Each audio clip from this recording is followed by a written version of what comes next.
Hello, my name is JalBagel, and this is Monster Hunter World, a monster hunting action RPG adventure game taking place in a fantasy world with all these gigantic big monsters. Like I said, my name is JalBagel. I'm joined by my very good friend GreenSpeed. Say hi, Green. Hello. And we are going to jump right into it because we have a lot to say about this game and a little bit of time. Really quick, estimate for this is about 2 hours and 40 minutes RTA. We do time in IGT, but we'll check the RTA time afterwards. Yeah, 2 hours and 40 minutes. This game's come a long way, but this is Monster Hunter World any percent. We have another name for it, but we're just gonna call it any percent. Green, want to give me a countdown? Absolutely. 3, on go, 2, on go. Go, on go, on go. Okay. Okay. I'm ready. 3, 2, cool. 3, 2, 1, go. All right, cool. So this is Monster Hunter World. One thing that you'll notice off immediately if you ever played this game is that you remembered all the unskippable cutscenes. We can skip those. There's an hour and 3 minutes of cutscenes in this category, all of which we can skip now. Fantastic for just like keeping up the fast-paced hunting. But right off the bat, we're climbing around a monster called Zorah Magdaros. We're really not going to talk too much about like the story of the game because it's really non-consequential. It's like monster shows up, monster's not where it's supposed to be. We go fight the monster, move on to the next one. Instead, we're going to talk a little bit more about the speedrun right now. So if you ever played a Monster Hunter game, you know that there's different weapons. There's 14 different weapons in the game. We're going to be using 2 throughout the entire run. That's going to be Switch Axe and Sword and Shield. And the really cool thing about this game is that there's really, unfortunately, not like a lot of like skips and clips and stuff like that, or even like exploits. Instead, this game is all about pure execution. You know, we are going to take advantage of the tools that the game gives us to execute this game as perfect as we possibly can. And yeah, and you know, we'll see what happens there. But this is the any percent category, which is going to go through low rank and high rank.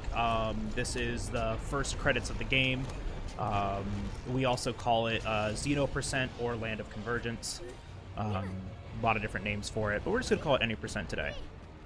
Green, what else am I forgetting to talk about at the beginning of this speedrun? Defender gear? Oh, yeah. Okay, so we're also running a category called Add-ons.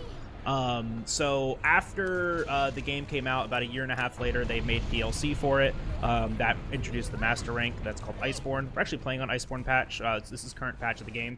So we have all of these awesome tools that Iceborne gave us, including the gear that I'm wearing right now, which is called the Defender Armor. There's also Defender Weapons. So we've included these items into their own like little category that we call add-ons because they trivialize the game. In a sense of we don't have to like farm for anything, because the big point of this game is going around and gathering monster materials and monster parts to make new armors and weapons. But we've encountered our very first Elder Dragon of the game, Zorah Magdaros, and he's being like weird and doing some weird stuff. And we just met our kind of travel companion, the Handler. She's going to be giving us quests and kind of like giving us direction what we should be doing next. But we've landed here in the Ancient Forest. This game came out in 2018 on Xbox and PlayStation, and it to this day still takes my breath away. I love this game. It's beautiful. It's washed out, but it's beautiful. I love it. It's a very bright game. Maybe that's supposed to be my brightness settings. Maybe I'll take a look at that. Probably shouldn't change anything after speedrunning this game for 5 years. Yeah, probably not. But this is kind of like our introduction to just existing in the world. Well, we have to go and investigate some things that the Handler is telling us to do, but we're trying to make our way to kind of like our base of operations, which is a town? Can you really call it that? It's a place called Astera. So we're just trying to get there.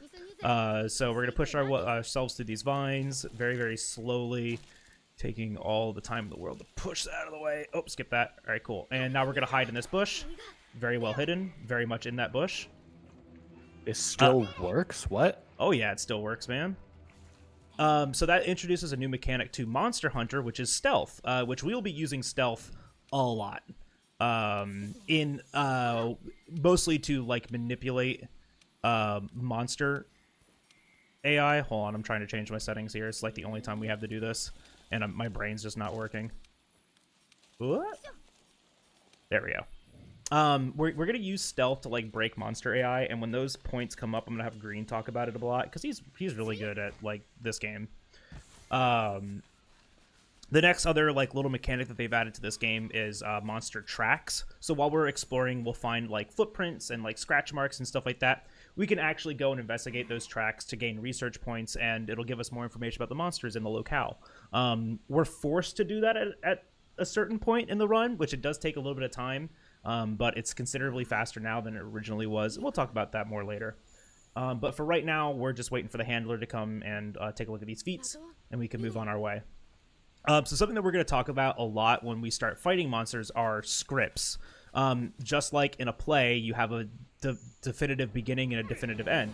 But even like in a play, sometimes you make mistakes, and so you have to ad-lib a little bit. We're going to be doing that throughout this, right? We're going to be entering a monster fight. We're going to be starting our kind of like, our scene in the play. And we're going to try to do, a very specific set of actions to achieve the same result over and over again. There's a lot of RNG in this game, and especially so in monster movement. So we do everything that we can to eliminate that. Say hi to Anjanath. We'll see him later.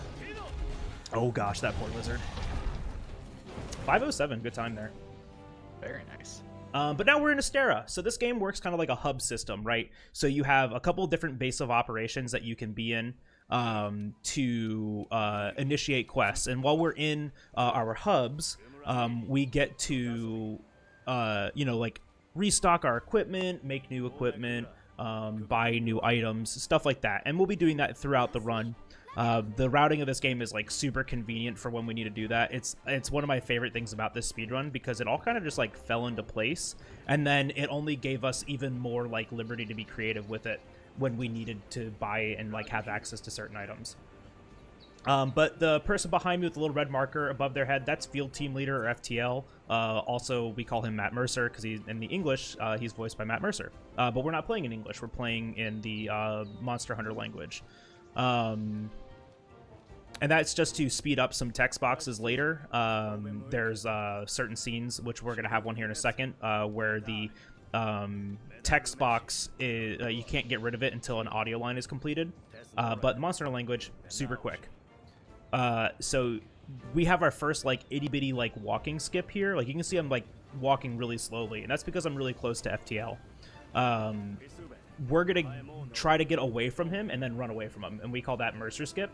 One of like the very first kind of like little bits of movement tech that we found in this game, entirely on accident too, and started using it.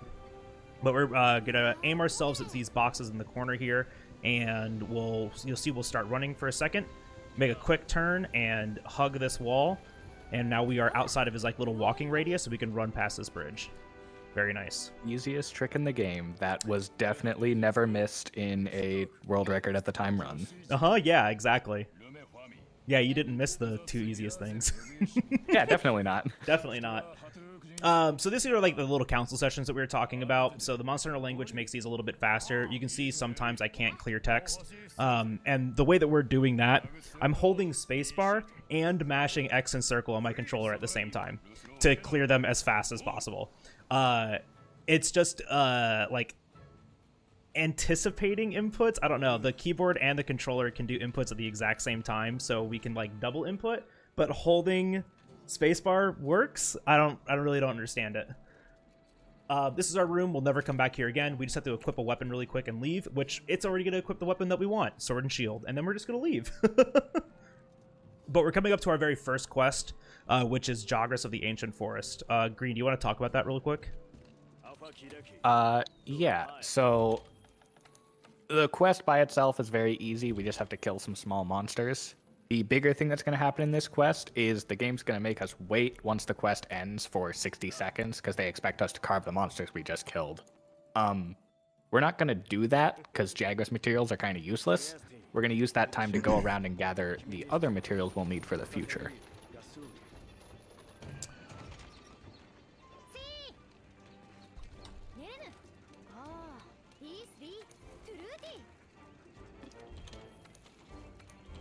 All right, good.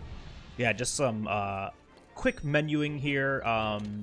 Another name for Monster Hunter games is Menu Hunter. especially in the older games. It was just menus, menus, menus, and we still see a lot of that. But yes, this is Jagras of the Ancient Forest, and so our objective is to slay 7 of those little green lizards. Those are Jagras, and we're gonna do them kind of in a fun little way. This game also introduces a like a slingshot mechanic, where we can load like rocks and different types of ammunition that we find all throughout the world into a little slingshot on our arm called the Slinger, and shoot them at stuff. Super handy tool. We'll be using it all throughout the run to grab like monsters' attention, to create little environmental effects on the ground, and even to do a little technique called a wall bang, where we launch monsters into a wall to get a long knockdown animation. A lot of our scripting, a lot of our fights are going to be kind of based on keeping monsters not moving. So I'm going to grab this torch pod here. And these create little bonfires on the ground when we shoot them. A parachute right there, which Green's going to talk about after we finish this hunt. Shoot that little fire on the ground, shoot another one, and these lizards are like, hey, what are you doing? Oh, I'm only close to one. Alright, that's fine. So after I slay 2 of these, they're going to want to run into this cave here, but they're going to run into that fire. And so they should die on the fire. In the meantime, I need to slay 1 more. If we get 2, that'll be perfect. And the last one, nice. 9:55, good time. Yeah. So Bagel's going to be doing some relatively tight movement here to get to the materials he needs. He is specifically trying to get to some spider webs and sleep herbs. So from here on out, the majority of monsters we fight are going to be large monsters. And large monsters can be defeated in one of 2 ways. You can kill them, which is exactly what it sounds like. You hunt it down to 0 HP, it dies. The other option is to capture them. To capture a monster, it only has to be at 30% HP, which is already a big time save. But in addition, if you capture a monster, your end quest timer goes from 60 seconds down to 20. You're saving 40 seconds from the end timer and all the time it takes to hunt the monster.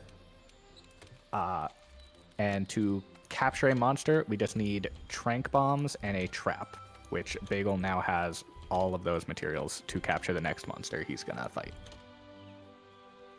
Nice.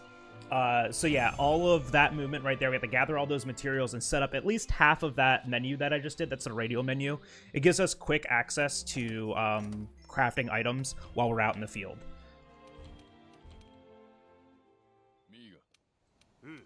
So the next quest is actually an expedition. It's a type of quest in this game. Oh wait, no, the next one's on an expedition, is it? No, this is not an expedition. All right, good. My brain just had to make sure I did that menuing correctly. No, the next one's Kestadon Kerfuffle, isn't it? Yeah. Yeah, okay. So the next is actually our first large monster hunt, but first thing we gotta do is come over here and talk to the smithy. Shelter, I saw that you asked why SNS. So SNS has access to like a lot of very early tools that make hunting pretty easy. Most notably an attack called Perfect Rush. Now we have a different weapon, Switch Axe, and we have its Defender variant. So like there's different, upgrade trees throughout the game, and this is the Defender weapon. The nice thing about Defender weapons is 1, they are the strongest things that we can have for that part of the game. 2, their upgrade materials are guaranteed throughout the run. And 3, by the end of the run, it's the strongest weapon in this content of the game. It's literally speedrun equipment. They introduced it into the game so people could buy the base game experience and get to Iceborne as fast as possible. But SNS gives us a lot of tools, which we'll talk about more later. But Switch Axe is going to be kind of our low-rank bully weapon, at least for me, which between the 2 weapons, Switch Axe and SNS, those are actually just like the 2 fastest weapons as far as like scripting is concerned right now. I know Green uses SNS in some of his low-rank hunts. I still like Switch Axe. Okay, good. Yeah, SNS saves about 20 seconds in the early game compared to Switch Axe, but is much harder to execute. 2, thank you for that, Bless. Yeah, and so because of that, I stick with Switch Axe, just because I'm not a gamer. I find this a The lot biggest easier. I find this a lot easier, and I'm actually a little bit better at ad-lib with SNS or with Switch Axe than I am with SNS. So that was our first group of Kestadon. Now we're on to the second group, and you'll notice that every now and then we'll get like an explosion that does like 100 damage. Thank you for that. 11 months of Prime. Oh my goodness. That 1100 damage is a status condition called Blast, and that's the other condition that these defender weapons have, is like this special ailment that is blast damage. And as you can see, it does a lot of damage. For SNS, it doesn't really mess up too much. Actually, that's not true. Blast procs are evil. You would think more damage is gooder, right? But more damage can be badder for us, and we'll get into the specifics of that later, maybe. But it all comes down to when we're scripting and how much damage we need to deal. The first thing that we're going to worry about is cap risk, capturing Great Jagras. So this is a neat little strategy that took the last quest and this quest, the movement and the item gathering, to kind of like make the culmination of. I have my trank bombs. I'm going to gather Ivy here in a second to be able to make nets, and then that net and a trap tool, which I bought earlier, is going to make a pitfall trap. The combination of the two tranks and the pitfall, while the monster is under 30% health, will capture the monster, saving us at a minimum 40 seconds and then whatever 30% health to 0 was. Ideally, all of our scripts will capture the monster at 30% health. There's only 2 monsters that really won't do that. 2? 1? Odogaron's the only one, right? Odo we pre-trap. Odo we pre-trap. Oh, but like it doesn't have a script though, is what I'm saying. Oh yeah. 1.5. 5, 6, 7. Oh, wrong way. This should be okay though. 1 and 2. So right now the monster is in a environmental trap topple from that rock bagel just grabbed, and that topple has the highest CC priority in the game. So until that topple ended, it wouldn't fall into the trap, giving us as much time as possible while the monster's in the trap to get it under that 30% threshold we need. Which there it is. Perfect.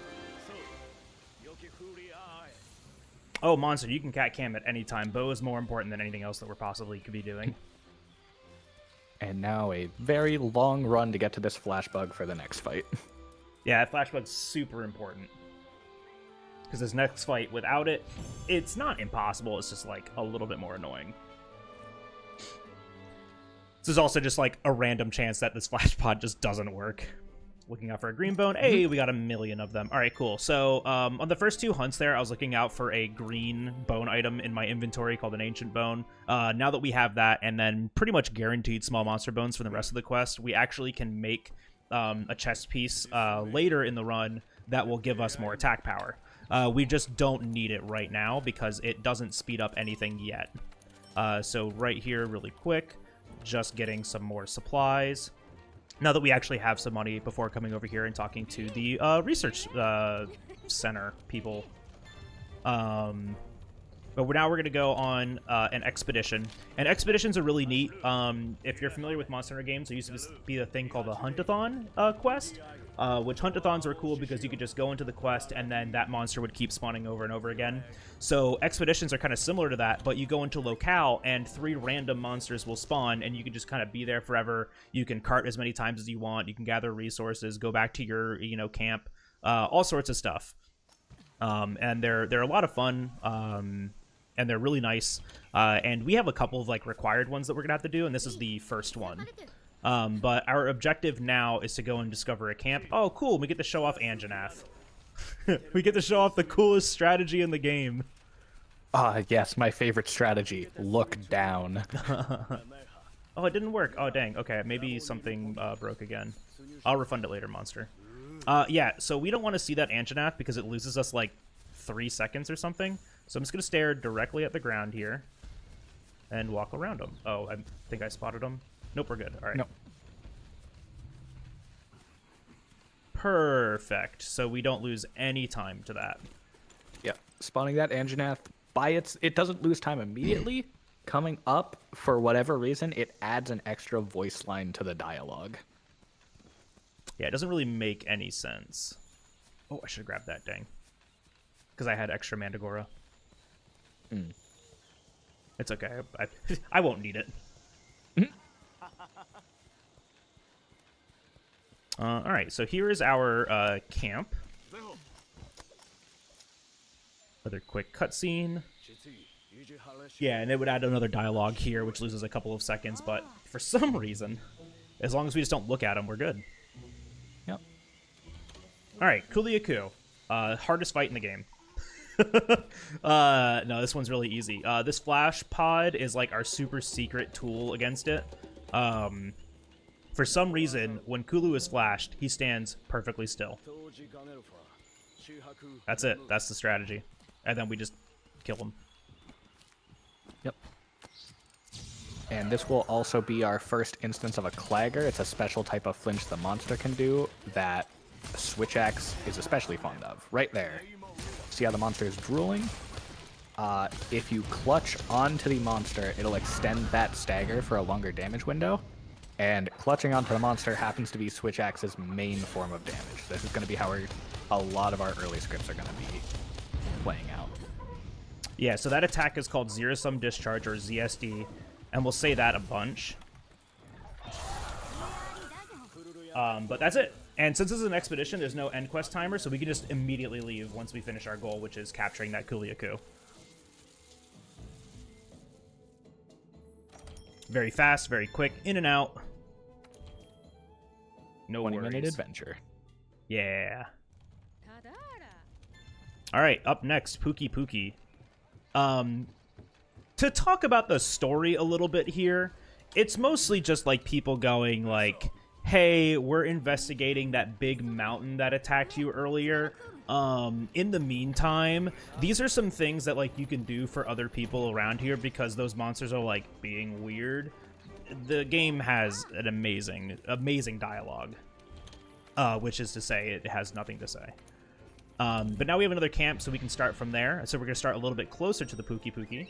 And this is kind of a 50-50 shoot-up between, like, you know, just not losing 50 seconds for no reason. So I'm going to hope we just don't lose, like, 30 to 50 seconds. But an Anjanath can just be here, and I'm going to hope it's not here. Melly, thank you for that bless. But the nice thing, too, about this area is that we can gather all of these thunderbugs, which make those shock traps, which is what I used last time. And we'll use those depending on the situation. But shock traps are going to be our main form of capturing, just because they go down a lot faster. All right, so we got lucky here. We're going to do one tap. So this is the clutch mechanic, followed by the wall bang. So that wall bang results in a really long knockdown, and it can also force enrage for us. Yep. And that little slinger he shot at the ground served two purposes. First, it guarantees we'll get 2 roars from Pukei here instead of just 1. And second, it makes activating that little purple pile on the ground you see a lot more consistent. So Pukei is now poisoned, which will help us hit our damage threshold a little easier. I don't like this.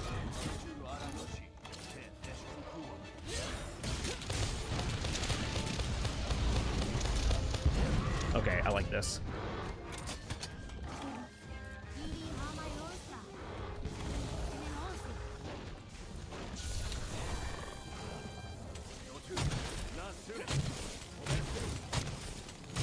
Beautiful Pukei.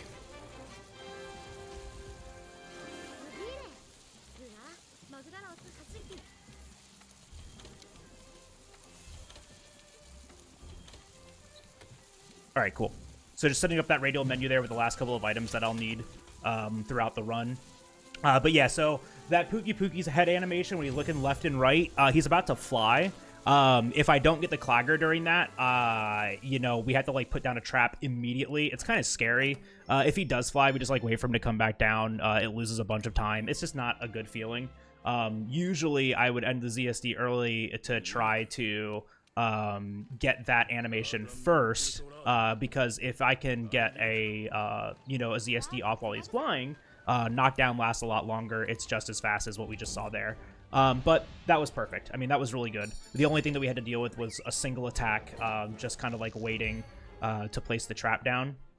But this is the best kind of quest, which, Zhao, why aren't you skipping the cutscene? We can't. It soft locks the game. For whatever reason, if we skip this cutscene, the game just gets soft locked. So we just made the mod not do that. This is the best kind of quest for that reason, and also this is an escort mission. But it's actually not as bad as it sounds, because we're going to gather like 60% of the materials that we need throughout this run, like all right here, because we just have so much time to move around. There's a couple of like little checkpoints that we have to be at certain times throughout this run, so we're just going to make sure that we're there. But just really quick, I'm going to do some menu management in the camp, because, you know, we're waiting for the caravan to move around anyways, so, you know, why not? Yep, so just storing any items he doesn't need and moving his trap tools to the first slot of the item box, which will let him restock them in town a lot quicker for the rest of the run. Yeah, it's what, like 3 inputs? Left stick, left trigger, yeah. And then super secret strat, we're going to leave the Palico behind. We don't really talk about the Palico too much because, you know, it's pretty inconsequential. We don't really want him around, right? Unfortunately. Cute little cat guy, and you don't want him around. I know, it's really, really rude. But the problem is that the Palico can grab the monster's AI and move the monster away from us, or make it attack in a lot less predictable ways. And the main point of like this speedrun is just making everything as predictable as we possibly can. So leaving the cat behind is unfortunately the strategy. But we will bring the cat back at the very end of the run for the last monster, because at that point the cat will have a poison weapon, and the final boss monster is very susceptible to poison. So all through here, you can see like how convenient this is. There's all of these sleep herbs, all of these parashrooms. We get to make all these trank bombs. We just got a lot of time to run around and collect materials right now, and it's just convenient, you know. Also like just a nice like little spot to kind of get my breath before the hard stuff of this section of the run, because the last hunt of this section is kind of easy to mess up. But you know, it's consistent, right? It's just easy to mess up. A lot of this stuff is easy to mess up, unfortunately. Bitter bugs are going to be used for later, for crafting catalyst, right? That's going to be for our mega demon drugs. More flash bugs. Max potion. Oh, I'm sorry? Catalyst and max potions. Right, yeah. And then just really quick here, I put my might seed there, and then crafting list, 2 paraknives, 1, 2. Don't accidentally input and make more than 2 of those. Oh yeah, I never shot the rest of these. That's okay though. Yeah, usually you shoot the rest of those knives so you don't accidentally make more knives than you need to. And I'm actually going to do that here anyways, because I don't want to accidentally fill up my inventory slots. Because we get pretty close to full here. And I think if I don't shoot these before we start gathering nitro shrooms, I go to full. Ooh. Yeah, I think, especially because I don't think you boxed your blue mushrooms. No, I did. I boxed 3. Like, all 3 of those items. Blue mushrooms, files, antidotes, and... Oh, wait, no, I don't box my blue mushrooms. Yeah, you're right. But we'll be okay. I mean, like, I always do this. But yeah, and you know, we'll... I think it's, like, 1 item slot left, and we'll be fine. So opening the map there really quick, you can't interact with it while it's loading sections in, and we're about to use it to fast travel. But we can just open it up right there, let it load really quick, see this quick cutscene. That was our second kind of like checkpoint that we had to be at, and then we're on our way. Right here they're saying like, uh-oh, a Rathian, can you please protect us? And we're like, yeah, sure, and then we just leave. We just get out of here. Yeah. So back now into the restocking. camp. Yep. Restocking at the tent again because we just got all the materials we needed to make our current trap tools, so we'll get our traps back. That saves a restock before the next mission. And now we just do most of that gathering again because all of those items have now respawned. It's just so cool. I love this. Times out almost perfectly. You do need to do a little bit of camera manipulation here, otherwise one of the bugs won't spawn in time. I think it spawned. We're good. Yeah, it's there. You just gotta point your camera away, and then the bug spawns back. Because there's like a proximity check to these things, right? Like if you're too close to them, they won't respawn. But I've definitely had situations where I'm standing adjacent to an item and it respawns, so I don't know. Good old Capcom spaghetti coding. Very predictive and, you know, consistent. Little Spider-Man action here. Whee! It's coming all the way over here to grab another Might Seed. Shoutouts to this Might Seed fixing a lot of Green's routing for the end of the game. Yep. that Might Seed saved like 20 seconds across 2 fights. Yeah, like that. It's the crazy thing because, you know, we will be using these Might Seeds are power items, right? They're going to increase our attack by a little bit for 3 minutes. And we can stack them with other power items crafted from Might Seeds as well. So we get a little bit of these power increases towards the end of the run for about 3 minutes. Actually, we use them pretty much throughout everything because all of our hunts are faster than 3 minutes, which is kind of insane to think about.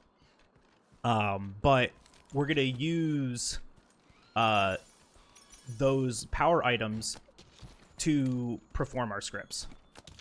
And without them, they're either less consistent or impossible.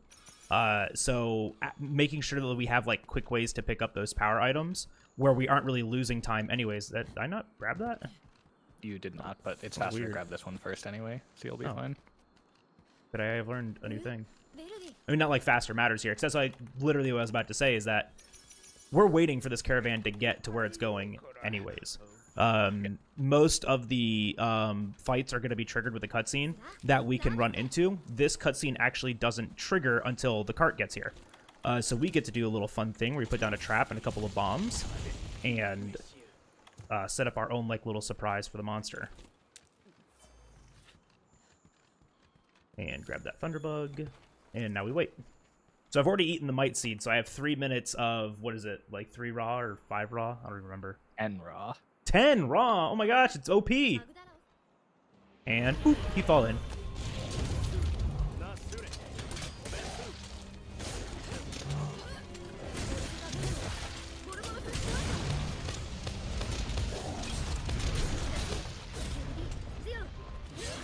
So here's our first ZSD.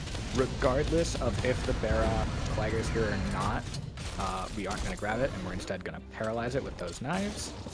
That opens us up for a second ZSD, and the paralysis lasts long enough for us to plant both trank bombs and a trap. So that we can damage it the rest of the way while it's in the trap.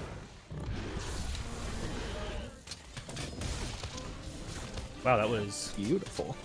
like near perfect. I want both of these and that. And then just grabbing these last 2 items here. A big part of this speedrun is item management. We've scripted out exactly what we need to grab and where we grab it, like most of these speedruns, right? Like you ever watch like even like Kingdom Hearts speedruns. You're grabbing like certain upgrades and certain items at certain times, you know, to make sure that you have the damage that you need at specific places, right? And we're gonna do pretty much the same thing.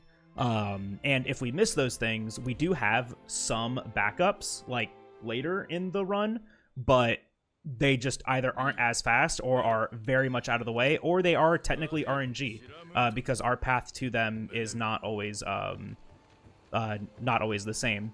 And you know that comes in the track gathering section of the game. And we'll talk about the RNG associated with that when we get there. But next is Stinky Fish. Do the sweatiest mouse movement you've ever seen in your life. All right there, look good. Nailed it. Perfect. Literally perfect. Instead of using the controller to... Wait, what? Anyways. This game's perfect. In every regard. I don't know how that happened. I'm guessing you like press space slightly before getting your mouse over the other one, so it defaulted Yeah. to your current camp. Yeah, it might have done that. I was too fast. That's really funny. Hey, welcome to Monster Hunter. That's really funny. All right, but yeah, so we're just gonna fast travel to this camp, skip a couple of forced cutscenes, and start the next fight. Stinky Fish, I'm gonna shut up and pay attention to this.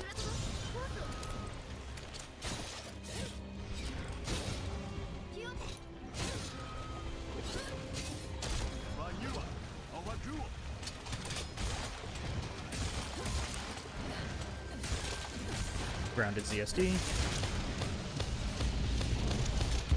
Without a clutch on, because when the fish gets up, it's going to shake its head, and that'll give him time to clutch on for a second ZSD.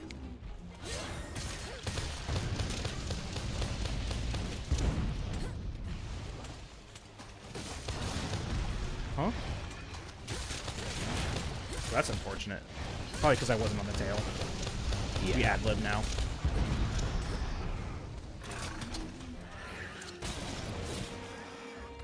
I should be okay. You're going to be short a Clagger. You know how we fix that? With a KO. So this is... No, we pre-trapped this thing too. Never mind. Yeah.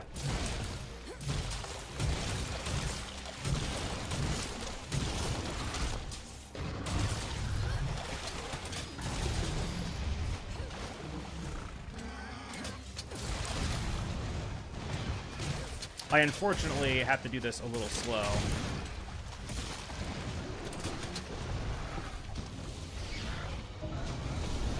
I think that got him. Okay, good. Oh. So yeah, that was a little slow.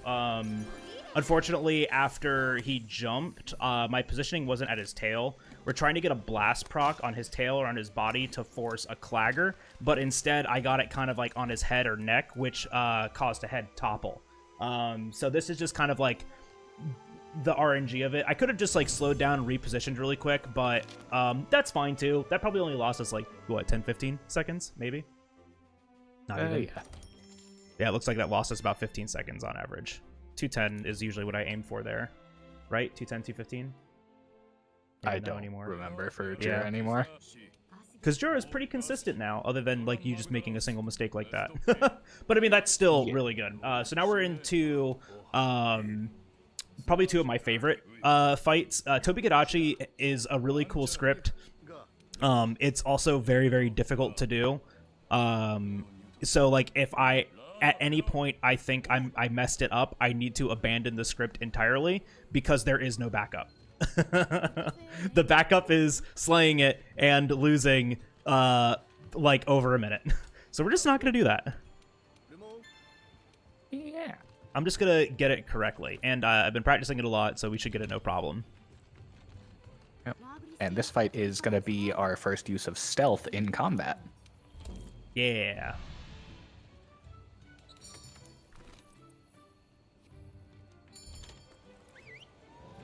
Very fast restock. That's why we put those in that spot, so we don't have to menu around the whole inventory box trying to find the items. Like it's just so much better that way. I remember when Green first said, "Hey, do it this way," and I was like, "Wow, that's so sweaty." And then it's just the freest time save ever. Yup. Menuing adds up. Yeah.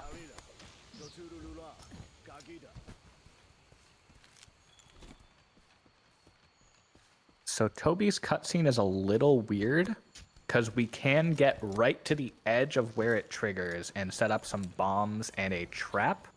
The bombs pretty consistently hit him. The trap placement is a lot more finicky. But hopefully he will start the fight and immediately get stuck in this shock trap.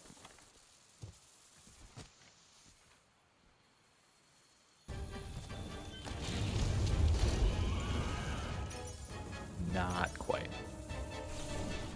But now we're good.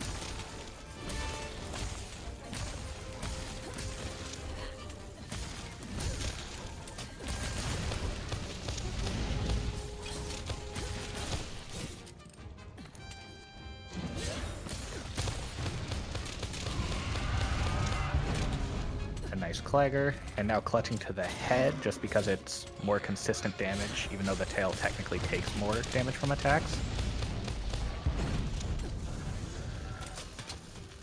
And now a Ghillie Mantle to go into stealth so we can get him on the ground to safely trank and trap him.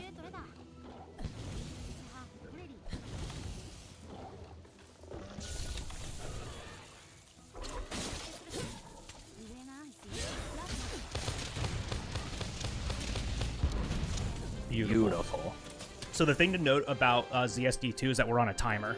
The ZSD can end. We have to be in an augmented state for the weapon to be able to use that attack. It's not an end-all be-all. I can just do that at any time.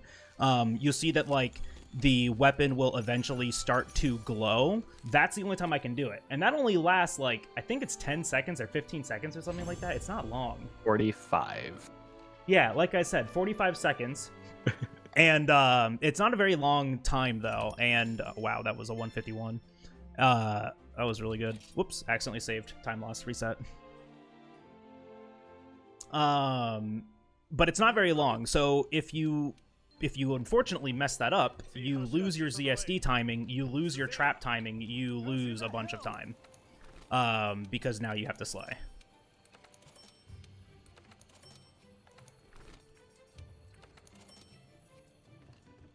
Yeah, 10 to 15 seconds, give or take another 30. Yeah, 10 seconds is one ZSD. Right. Yeah, you know, I'm not thinking about that. I'm thinking about my script. Mm-hmm. This is why I have Green here, because he has the encyclopedic knowledge of this game. I do not. Alright, so up next is Anjanath. This is a pretty consistent fight too, but just another one that if you make a mistake, it can be really detrimental. And this one we kind of have to like really be paying attention to, you know, like our flinch timing, our positioning. It's all a lot of like micro management, micro adjustment, just to make sure that we are doing the right thing. Roll, nice. All right, Anjanath. Starting off the flash. Unequip. This gets him into a better position and gives us a longer opening when he gets out of the trap because he's going to flail his head to recover. Using the pitfall to get Gauge going and start a ZSD. Now I just got to wait here. Wait on this ZSD? Yup.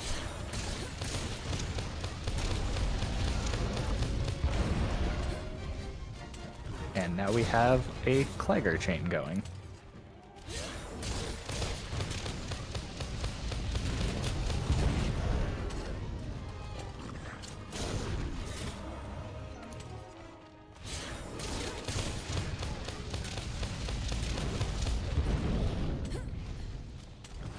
Now this ZSD should break its head.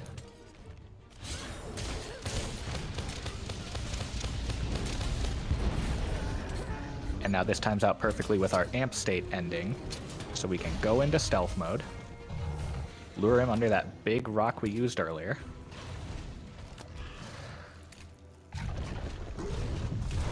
and now use this topple to get our Gauge back.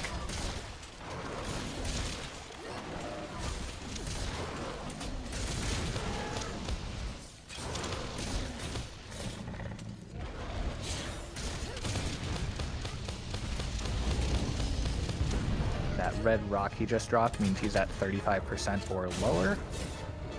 So one more ZSD and then we should be able to cap. Oh, cool.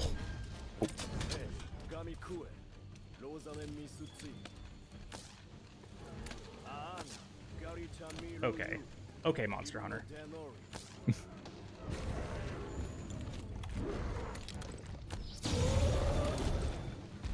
Taking it a little safe here, using a flash. Flashes are like heavy resources in this game, but I'm just gonna take a second and use it. Guarantee that I can get this. Because he can do a lot of weird stuff right now, and I'd just rather avoid it.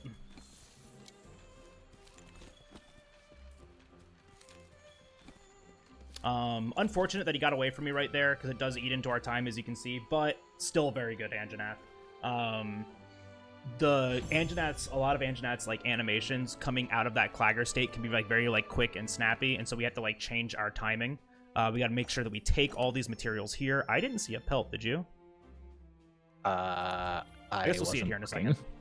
Yeah, it's okay. We'll see it here in a second. I mean, not having Camp 17 anymore isn't like a huge detriment. Yo, Tycane, how you doing? So the next quest is one for the history books is the name of the quest. This is Zorah Magdaros 1. So this quest is notoriously long. It's kind of like an auto scroller, but we have things that we can do to help speed it up, and we get to use this time to kind of set ourselves up for the rest of the run too, which is really nice. So this is like a nice, really good kind of like do everything right, relax a little bit. You're getting through about an hour of the run, you know, so take a load off. And it's a little long, and you know, we'll talk about a couple more things too during it. But it's a great spot for reading off a lot of donations, as we do tend to talk a lot during this run, and albeit really don't even have to. A lot of the stuff is extraneous to kind of explain. This is a really good spot to talk about like donations and incentives and the sort. Green, how long is this hunt? How long of it do we do nothing on? It's a 12.5-minute hunt, and we do nothing for 6 minutes of that. Yeah. But this is the very beginning of it, so this is Fast Zorah. So the first thing that we need to do is shoot a Ballista Binder. What that's going to do is stop Zorah Magdaros from moving. Wait, but that sounds slow. It has to happen, no matter what. A binder, a one-shot binder has to be shot. So we're going to shoot it now. The further Zorah Magdaros is from the barrier, the shorter the duration this binder is. It's weird. But if we don't shoot it, the NPCs shoot it, and it lasts like 3 times the normal duration. So we just shoot it. That gives us some time to run over here, grab some rations. These help with stamina management. You know, just like other games, if you run out of stamina, you like stop moving entirely. So we're just going to avoid that, and we can use rations to do that. Slaying those birds real quick because, you know, they're annoying and they will come and harass us. We want to push this cannon to the left once. So we're going to be waiting for specific timing, specific animation to shoot that cannon. So in the meantime, I'm going to do some inventory management.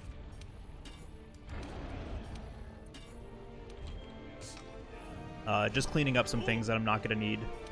And we're going to save crafting for later. I haven't streamed in a while. Yeah, ever since GF landed her nurse career. Nice. Served as best as I can. Just been MIA. Yeah, I feel that. But that's good. I'm glad you're here today. I appreciate that. Yeah, so we just got to wait for Zorah Magdaros here. Yeah, it is this one. But he's doing his best. He's an old man. Give him time. Yeah, but this creature right here has been our motivation story-wise, finding him and stopping him. So now he's going to do Big Steppy here.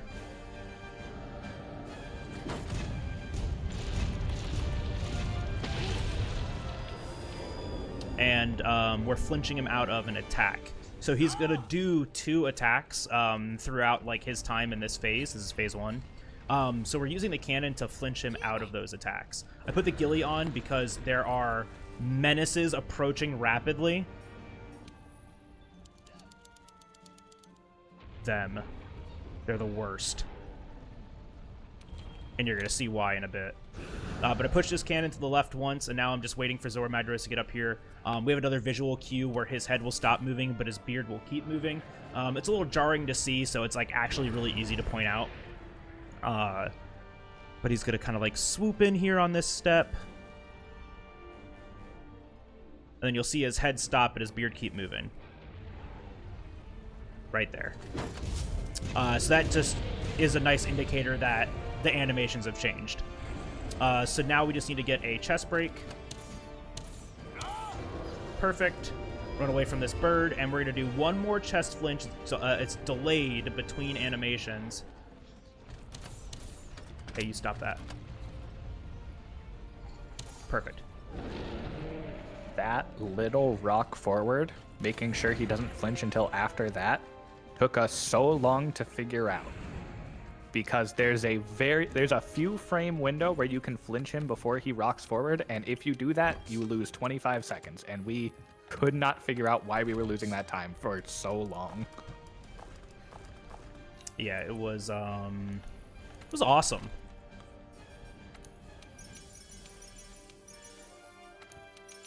So now Zorah's going to progress from here on out without us doing anything, so we're just going to take this time for some inventory and item box management, get set up for the rest of the run. No, I do want that there, and I want this over here.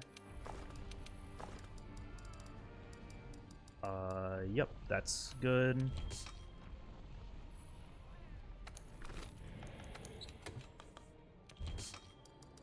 No large bone, 2 pelt, 2 scales. All right, perfect. So I got 2 scales, so that's a 2-second time save, 1-second time save. That's awesome.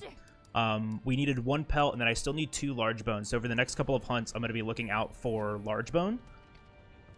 I need to turn in 2 large bone and an Anjanath pelt to unlock Camp 17 in the Ancient Forest. And that'll be used for track gathering and for the Rathalos hunt. But now we're just waiting to enter phase 2, and this is the phase of doing pretty much nothing. So to let you guys know, I was planning on making a little Monster Hunter trivia section that was going to be a minute or 2 long. That could also be used to fill in the gap in time, as well as donations and upcoming incentives and stuff. That is not prepared today. What do you mean? I'm a busy person. But this is kind of just a long section. I mean, we are waiting here, right, on Zorah Magdaros, and we need to get all the way over there. So yeah, this does unfortunately take a bit of time to do, and there's not anything for us to do on here other than manage some inventory, craft some items, and that's pretty much it. Yep. We have tried everything we can think of to skip this section. We even thought, maybe if we can find where the monster at the end of this quest is stored and damage him early, that'll do it.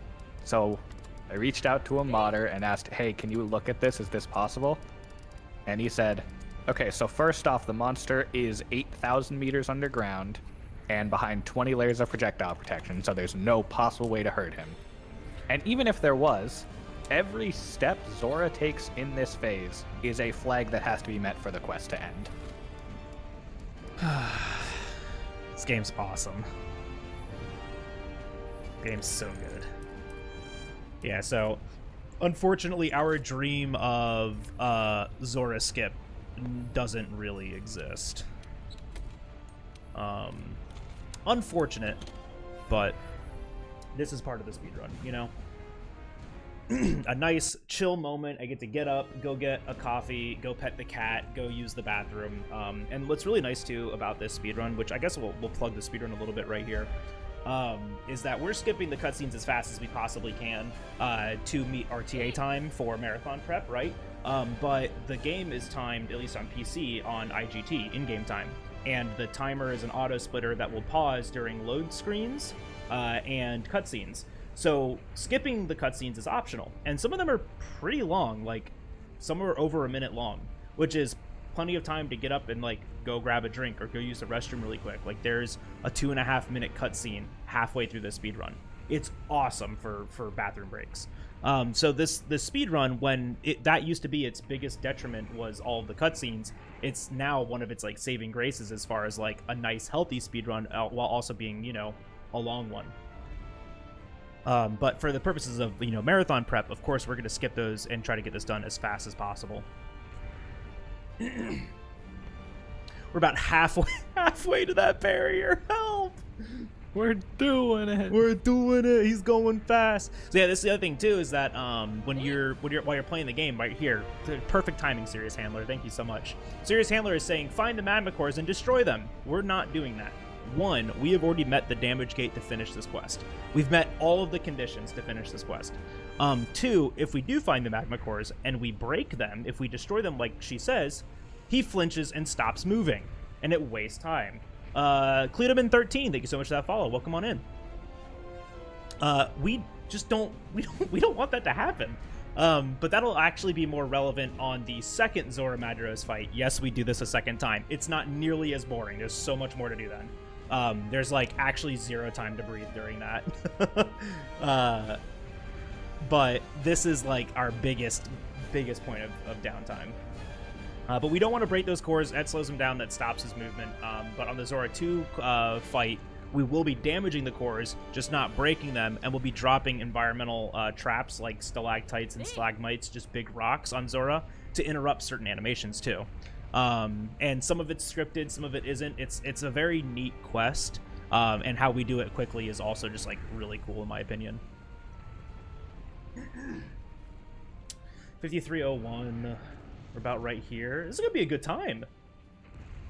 This is gonna be like a high 55. Yeah, like high 55, low 56. Yeah, that's a good time. It's not the 55-12 that I had the other day. Yeah, what were the two? The Jyuratodus and a little bit of time on Anjanath, probably like 15-20 seconds on Anjanath. And then they had just like that Jyuratodus. Everything else was great. Yeah. I do have comparisons turned off for my own mental health. I think it also makes for a better kind of show when you don't know how far you're ahead. It's a long speed run, and I got like 3 minutes of time save later. How cool would this be if this is my how cool would this be if this is my sub 230, my first sub 230? Oh yeah, that'd be awesome. Yeah, that'd be sick. Yeah. Your biggest time save in your PB is now arguably the most consistent fight in the run. Yeah. Yeah. Ugh. Love this game. Alright, we're almost there, I promise. Come on, you can do it, Zorah. You can do it. And trust me, after this, gas. We don't slow down, which is awesome. This game is like literally just gas from here on out. Can you stop disconnecting? I need you to work. Might be time for a new cable too. I don't want that problem to happen at GDQ again. Oh yeah, no. I mean, we've accepted the fact that this takes 12 minutes. You don't really realize how long 12 minutes is until you're doing Zorah 1. Alright, so now that he's standing up, we're going to climb up here, throw on our ghillie mantle, and get ready for a quick kill, actually. I at least call it a quick kill. It's a strategy to kill this thing quickly before it actually like spawns in and starts doing anything. But once again, we're going to use stealth mechanic here to make sure that the monster doesn't like engage with us. Landing on Zorah's back here is going to put us onto the back of his neck is going to put us onto the back of his back. We're going to put down 2 bombs and hover our barrel bombs on our item wheel. And we're going to wait for this cutscene now. So super secret monsters coming in. What's this? Oh no! It's Nergigante. This is an Elder Dragon, and he'll come back up later. One of the coolest ones in my opinion. I love this guy. Dodge the roar. 1, 2, draw attack while we're in stealth. Oh, a little early. That's it! That's Nergigante quick kill. We don't have to do anything else. That's all the damage we do to him. Oh. Ooh, 2 large bones. Perfect. Nice. All right. So that is all the material RNG that's needed. And now we are off into the next section of low rank. So Zorah 1 is a partial 90% category for us. So it's a great learning category. If you ever like, hey, I want to learn this speed run, but it long and stinky and scary, Cool. Learn Zorah 1. It's under an hour IGT, which is pretty cool. It takes like a little over an hour to do RTA. Even RTA, it's like world record's like 56 minutes now. I just got a 56 IGT. How is world record a 56? 2 minutes? Yeah, like 2 minutes of loads, and Oh, wow. world record IGT is 54:27. Oh, okay. 54? Oh my gosh. Y'all are sweating. Yeah.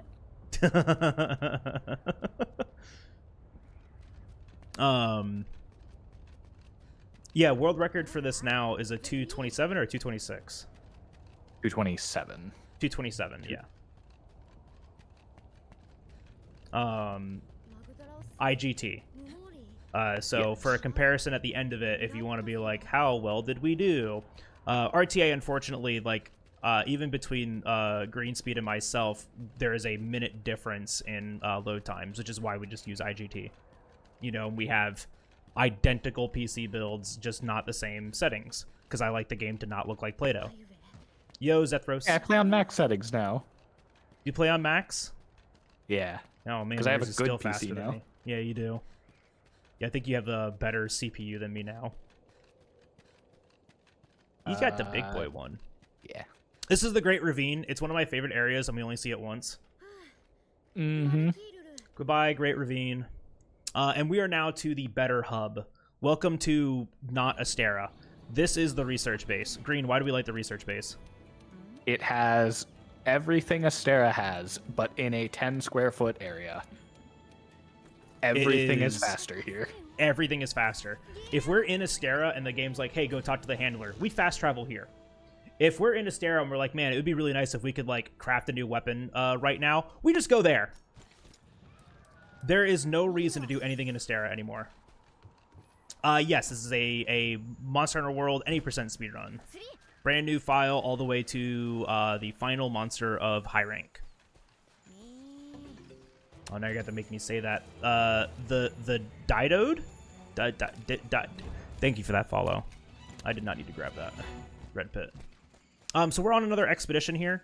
We have to not even unlock a camp, just see it. And part of our requirements is spotting that monster, not even hunting it.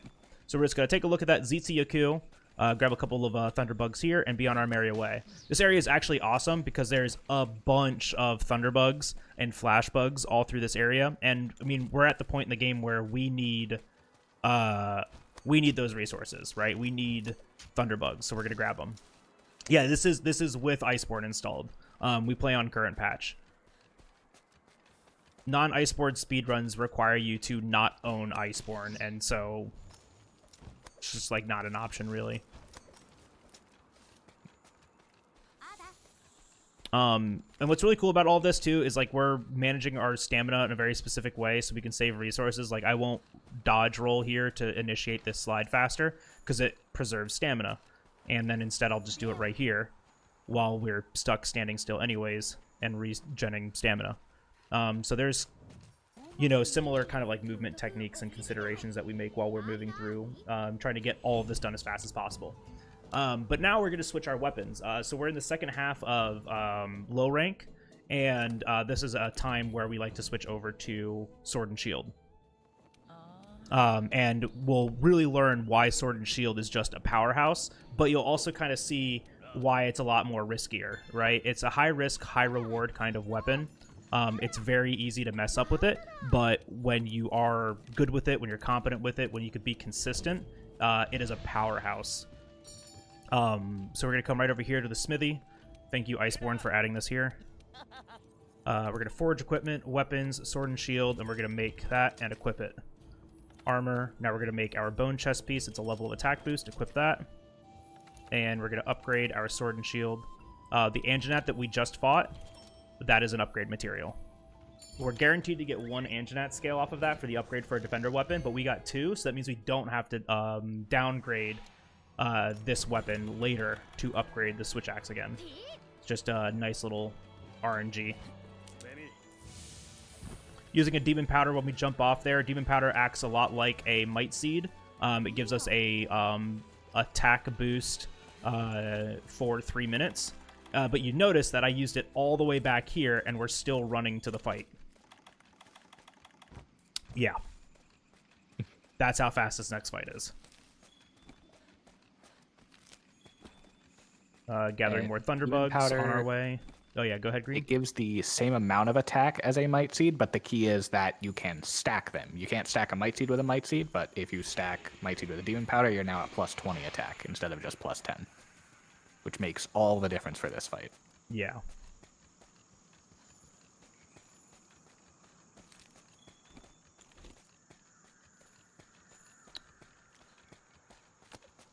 Green, you can explain this while I'm doing it if you want. All right. So to start out, this is called a Claw Uppercut. This does half of a Tenderize on the monster and sets us up for a Wallbang. Doing a second Claw Uppercut now has the head Tenderized, so it'll take more damage. And now Bagel's going to do a few Sword Slashes to time out his Perfect Rush. This is Sword and Shield's main damage combo, primarily because of that right there. That attack has a lot of part break and lets us chain Claggers very easily. Now getting a KO, starting another PR, and this will chain into another Clagger. Now he's going to clutch on, that extends the Clagger duration, and he'll use that extended duration to place a Pitfall Trap. I don't like where the head is. Now has time for 2 Perfect Rushes, or PRs.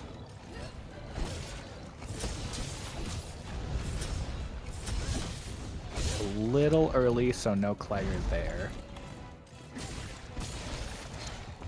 That first red rock means it's getting close to cap ready.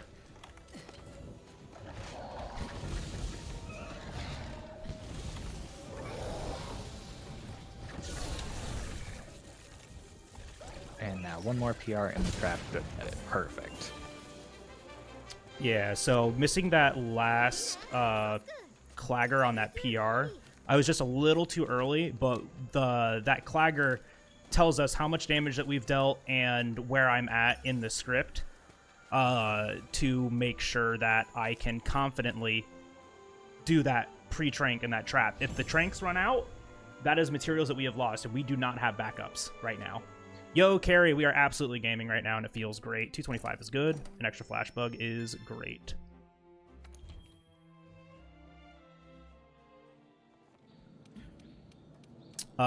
Next is Odogaron. Johnny! Next is Radobaan. Next is Radobaan. Everybody come in the DJ Johnny raid. My name is JalBagel. I spear a monster game. Sit back, relax, enjoy the show. We are doing practice for AGDQ and submissions and stuff. So enjoy. I need to hover that.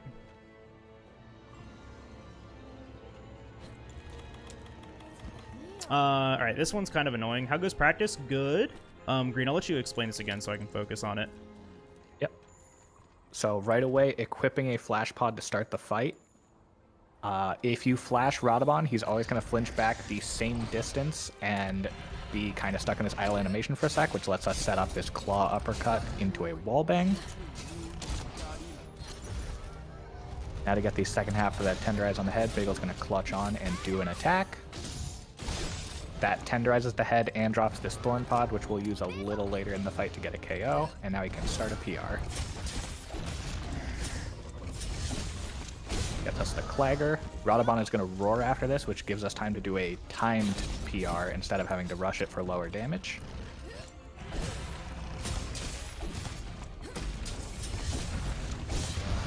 Perfect. Clagger. Now using the Thorn Pods to get a KO.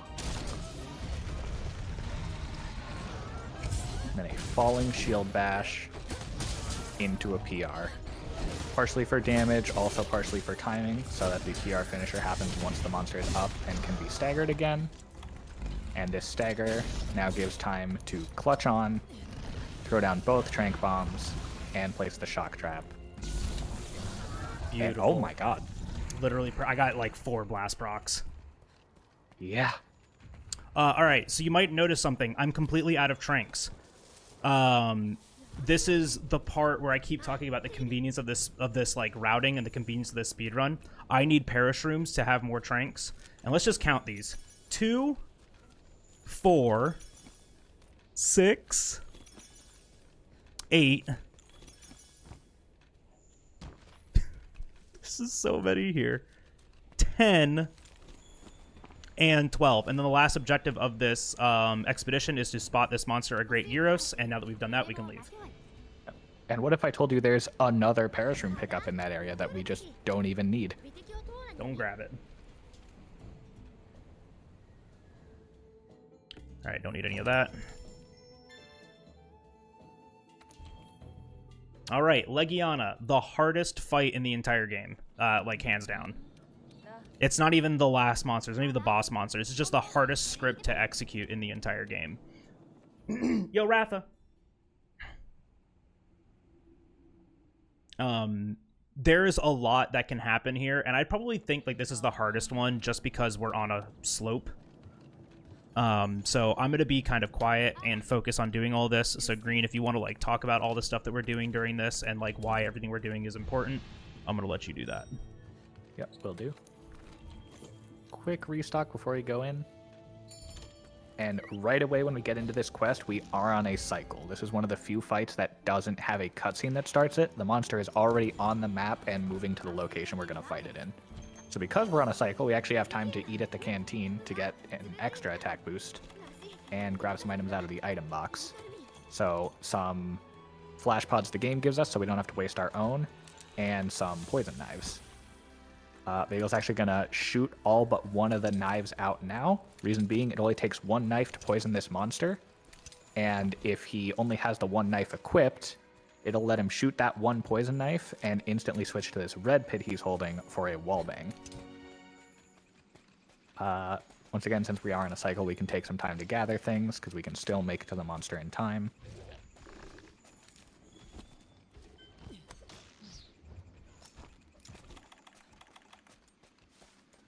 I remembered. He did it. I made the shock trap. I usually forget to make a trap here, so I can, you know, capture the monster at the end of the script and then, like, completely panic. But we did it. The hardest part of the script was done. We crafted the trap. So coming up here, he'll be able to look into the sky and see how much time he has to do everything. And oh my god, you are so early. I am a gamer? Yep. So now, placing down some bombs just for some extra damage. And shooting the poison knife. And now he can clutch on because the monster is locked into this AI and start off with his wallbang. Instantly picking up another rock for a second wallbang and building up some KO damage on the monster. Now clutching on for a second wallbang. Good AI.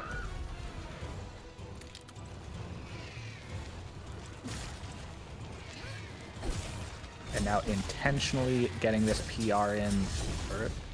Wait, yeah, it was just late. So we're gonna ad-lib. Yep.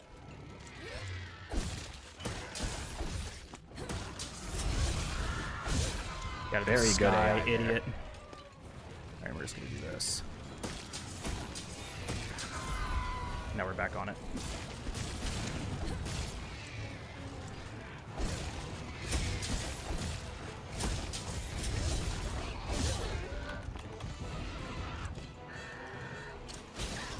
I am not gonna go for the pre-trank. Yeah. Once again, using the Clagger to set up a pitfall, which then lets us fit in 2 PRs.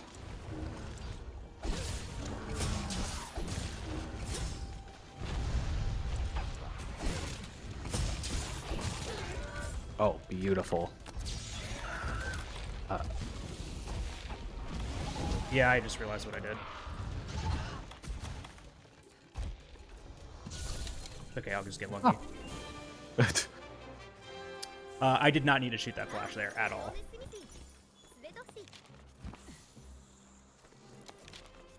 And opening world map here just to fill in the new area he discovered, so when he has to open the world map to go someplace later, he doesn't have to wait for it to fill in. Okay, I'll just get lucky is such a speedrunning mood. I usually do pretty well with ad-lib. 307's not a terrible Legiana for ad-lib, just by the way. Yeah. Alright, Odogaron. This is the only fight that we don't have a script for, but we do have a consistent strategy. I don't understand the strategy, but I do know how to do it. Green knows how to explain it. Smile. Yeah, Toaster, we're winning every day.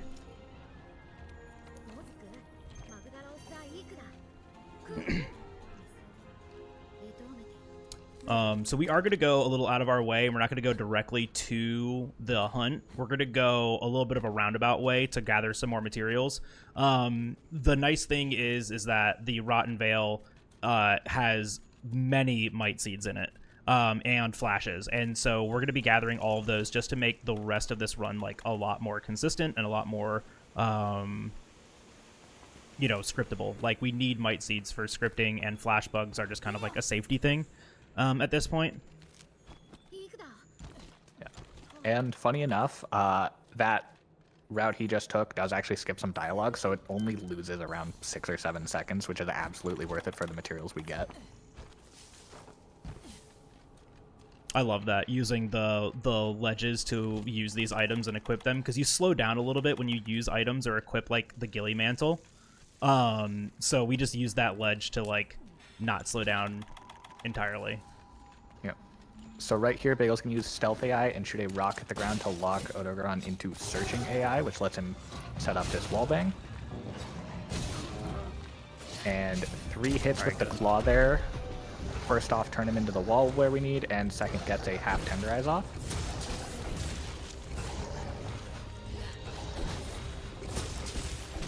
And now this PR should get a Clagger. I didn't get the head.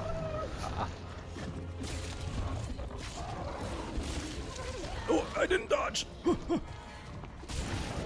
we go. Clagger, clutch on, and tenderize. This will get the full tenderize on the head and drop a piercing pod, which is a incredibly powerful ammo that just flinches the monster and does that much damage. Now the main strategy here is going to be getting flinches and claggers with the piercing pod and dealing enough damage to trigger a attack with a very large opening. Or what double if I clagger just is very the lucky. monster?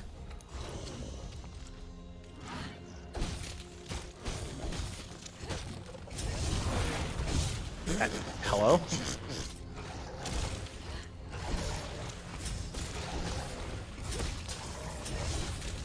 Drop a pod, drop a pod.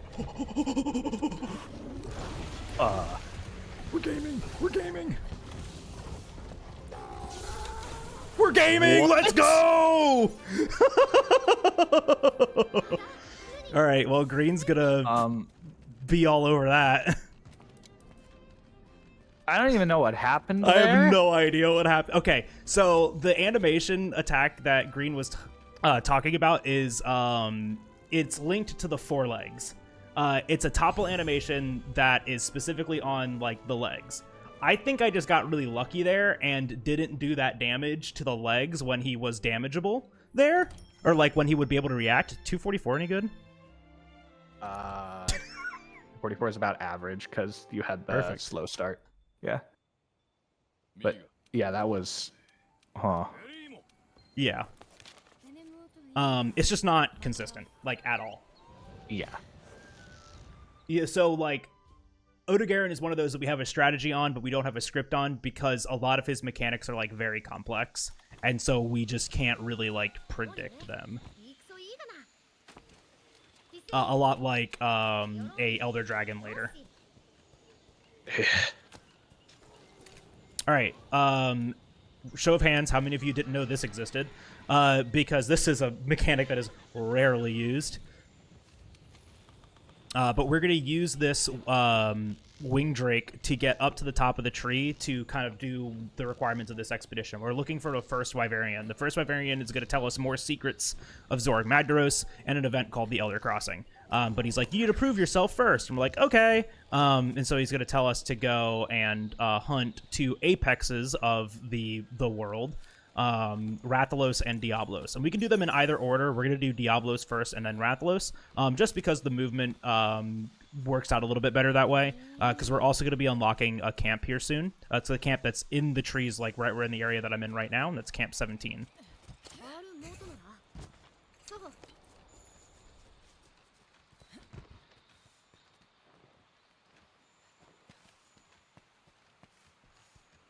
All right, cutscene here.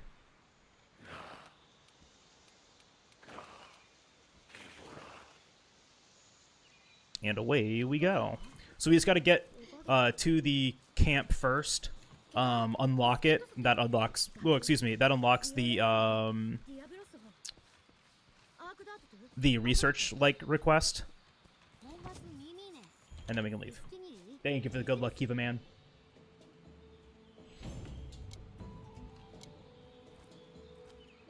Oh gosh, everything's cracking. Nope, not that.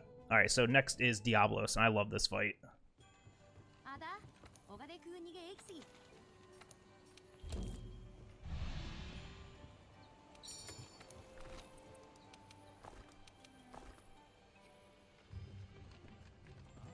Quick restock there.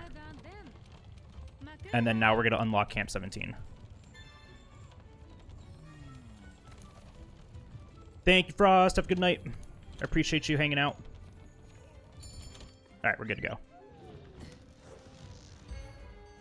Yeah, this is a regular Xeno percent, correct? We won't be going into Master Rank. All right, so Diablos is an interesting fight because we do have to deal with digging mechanics. The quest, fortunately, gives us 3 easy Screamer Pods to deal with that in case it happens. Ideally, it doesn't. There's also kind of like a 50-50 opening here. It usually happens, so it's more than 50-50, but, you know, it either happens or it doesn't. That's 50-50, right? But Diablos is supposed to charge us. Right behind us is a wall, and if he hits that wall, he gets stuck in it, which gives us a huge opening to tenderize his leg and then start the lock. And so I'm going to focus on doing that, and green if you feel like any input is necessary. Yeah. Alright, good opener. Claw uppercut to get the first half of the tenderize, attack to get the second half. And now just good tail AI, good bait. Now hitting the leg until he falls over.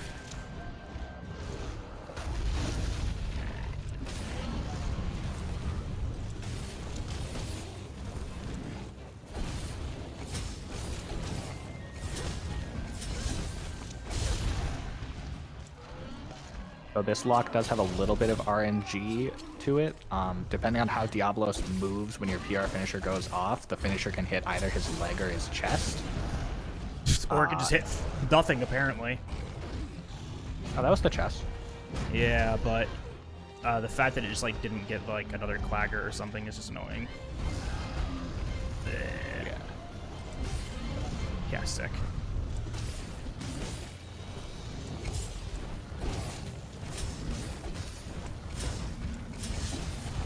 That's good. And we're going away from the flash. Good.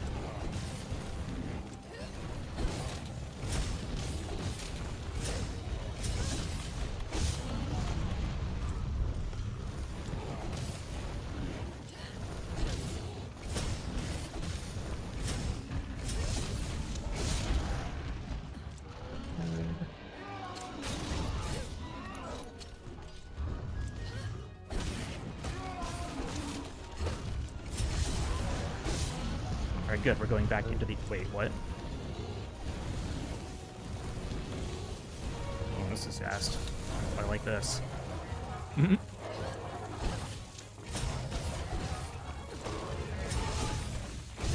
No shot. Hello?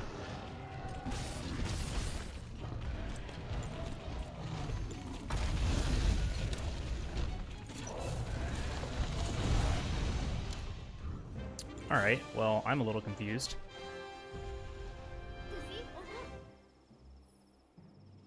I don't have a pitfall for Pinkian. Yeah.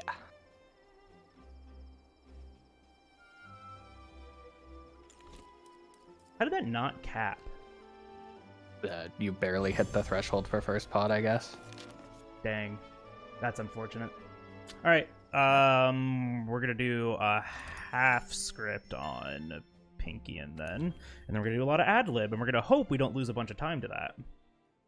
Yeah. That's unfortunate. The pod usually tells us where we're at in the script. Not that it lied to me. It did tell me the right HP threshold, but unfortunately we were... Oh, all right, there we go. Unfortunately we were just too close to it. C'est la vie.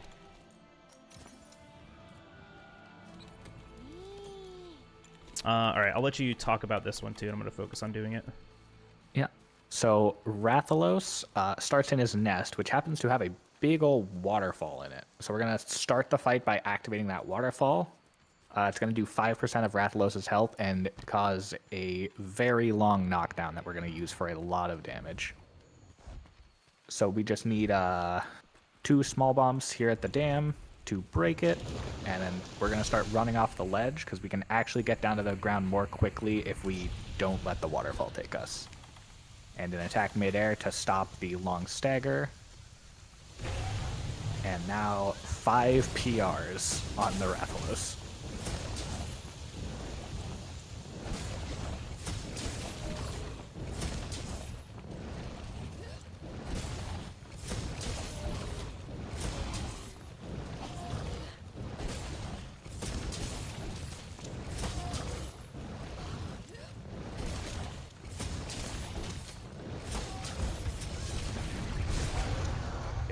Clagger.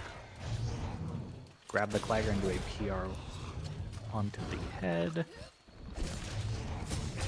And get a KO. Nice. That means we hit a lot of our damage during the topple, which is not easy to do.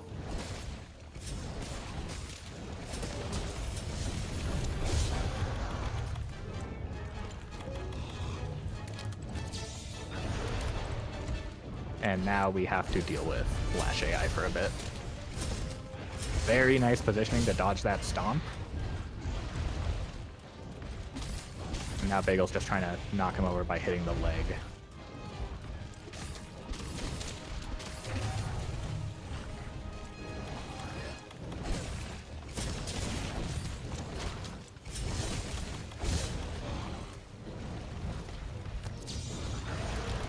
And first pod, so we can now crank, and trap.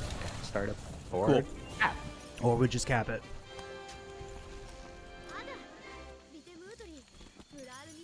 Alright. We're good on everything else but that pitfall. Unfortunately, we're just going to have to deal with not having that.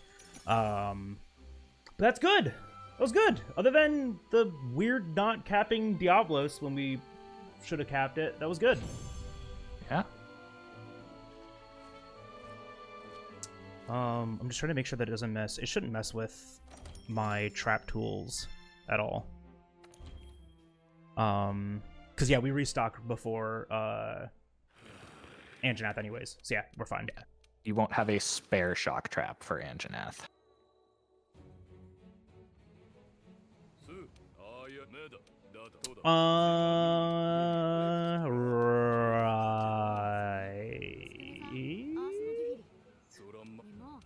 Right. Yeah, correct. Okay. No, we're fine.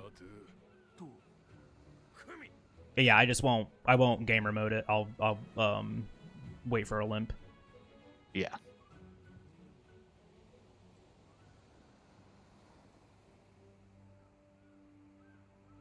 Yeah, and I won't use a I don't think I'm going to use a pitfall. Maybe I will. I don't know. I'm trying to figure out if I want to use a pitfall or not on Pinkian. Oh, wait, no, I can't. I don't have it. Duh. Yeah. That's the reason why we're sitting here. Correct.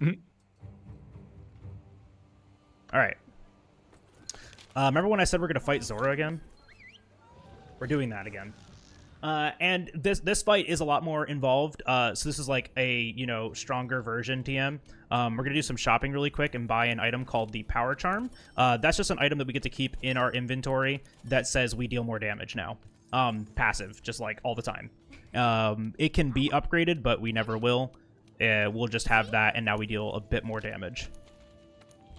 And onwards to Zorah Magdaros 2, a colossal task. So we have two objectives here. One is hunt Zorah Magdaros, and two is hunt Nergigante. And when I say hunt Nergigante, I mean specifically break his horns. So we bought large barrel bombs there. We're going to use large barrel bombs and the wall bang mechanic to try to break Nergi's horn. We just need to break one of them. That's going to do something huge for us. It saves like a minute sometimes. But it's going to give us research points that are going to go towards the track progression of Nergigante, so we can actually finish all of his track gathering in one quest instead of two. That's going to make more sense once we get to track gathering, which is coming up. But for right now, just, we want that horn break. That's what we want. Green, I'll let you talk about this. I'm going to make sure I don't get hit by magma. Yeah. So the immediate difference you can probably notice is we are actually attacking the magma cores this time. The thing that is not changing is we are still not going to break them. We're going to do as much damage as we can without breaking them, which is actually one of the things that makes Sword and Shield so good. All but the final hit of PR actually has a 0.3 heartbreak modifier, so you can do 3 times the damage to these cores before they break, and it makes a huge difference. It cuts out 2 cannons on average in phase 2 compared to every other weapon in the game. And the necessity to buy an armor piece that makes your cannons stronger. Yes. Although with double early cannon, I don't know if you need it for other weapons anymore. All I'm saying is that when I did that greatsword run, I shot like 9 cannons. Huh. And broke 2 cores. So coming up, we're going to drop these 2 stalactites on Zorah. They do a little bit of damage, but the more important thing is that they are canceling an animation here that's going to take him some time to go through, so we can just get him moving a lot quicker.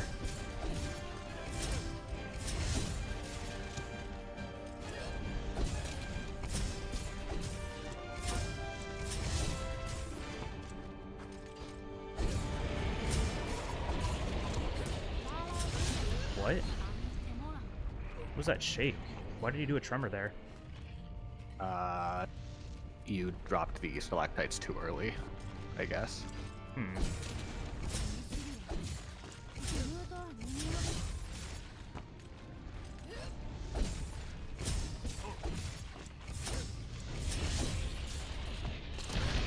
kill me? Okay, cool, thank you. Oh my god. I knew I was gonna get hit by it. Please don't die, please don't die. Alright, we're good. We'll see how much time we lose to that. That shouldn't be too much. Bagel is now moving to the most important rock drop of the fight, though. This rock stops a 30-second animation that ends with all of Zorah's cores becoming much more powerful, and the lava balls he spews from the top of him becoming much more powerful. Everything just gets a lot worse if this animation goes off. This lost a lot of time. Unfortunate.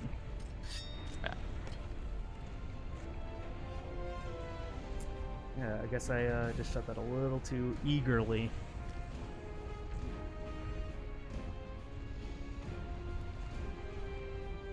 Last step.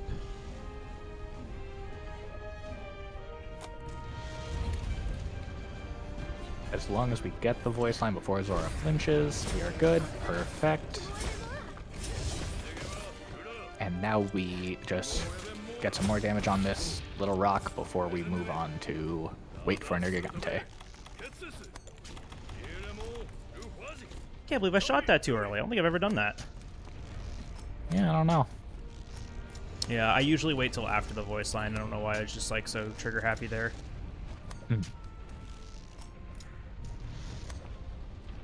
I shouldn't lose too much time, probably 15 seconds.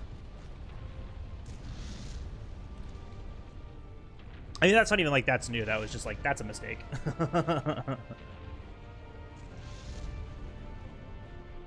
Dang, got him, Panzer. Here Zorah has some back knee. Ew. I don't like any of those words you said, Minty. How do I delete somebody's message? Oh, wait. So now just dropping 2 more rocks. These aren't canceling any animation. Zorah's just already not moving at this point, so we're not slowing him down any, and it's a little extra damage. And now we can set up our bombs to fight Nergi.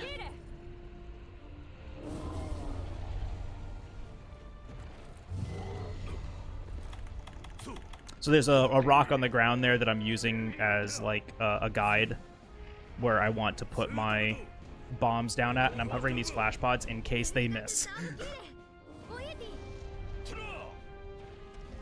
Alright, we're good.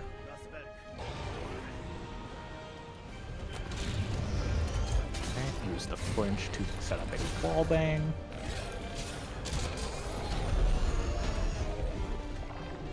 Use the wall bang to tenderize the head. Yo, Shredberg, thank you so much for that follow. Welcome on in. The tenderize helps, but what we really want here is this thorn pod to let us get a KO. Uh-oh.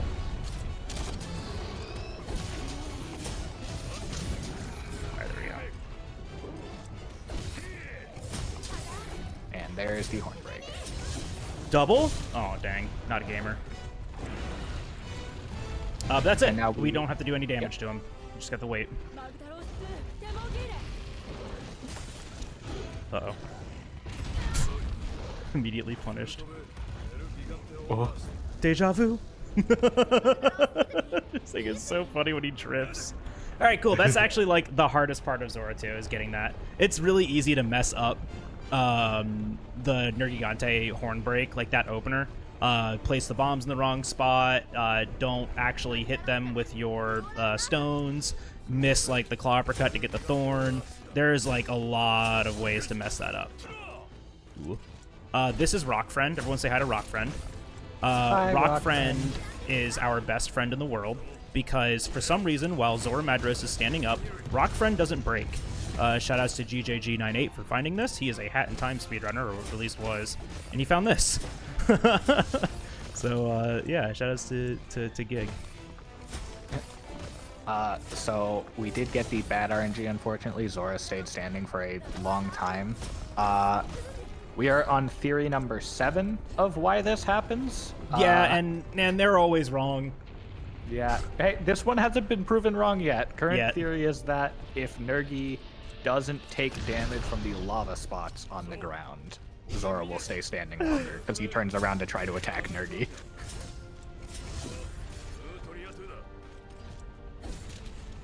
One day we'll figure it out for real, though. Today is not that day. Ooh. Yeah. Alright, 2 more PRs on this.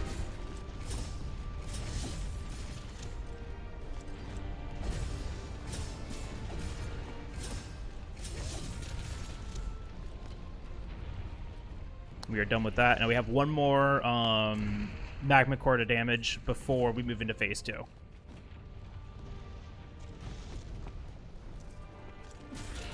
We're fine. Everything's fine. We're all good.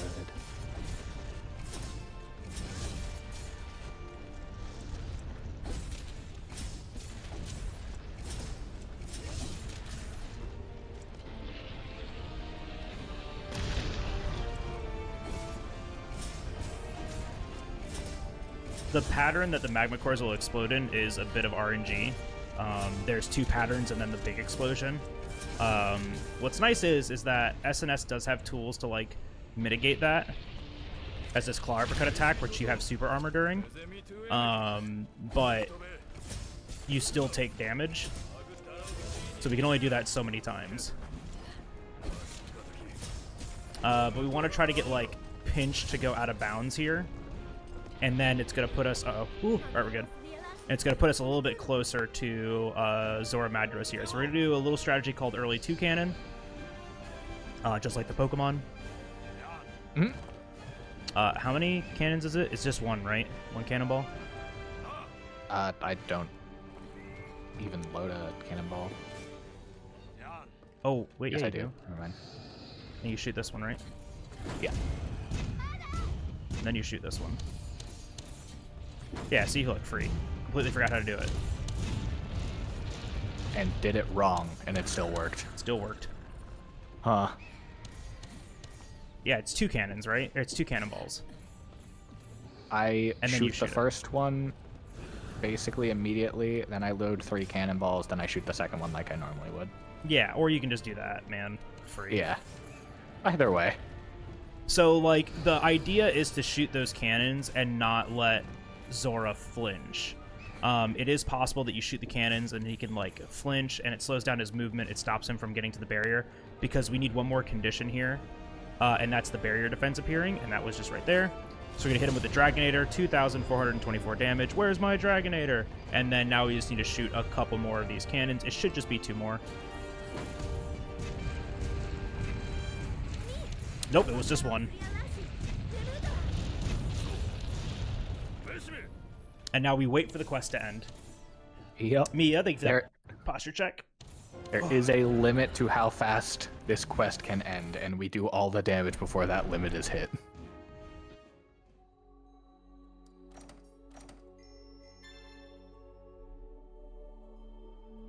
Yeah, I lost a lot of time to messing up that rock drop.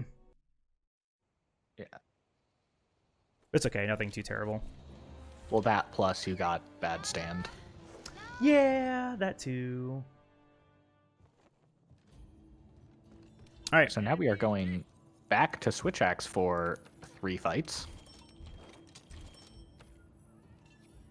The better weapon. Hmm.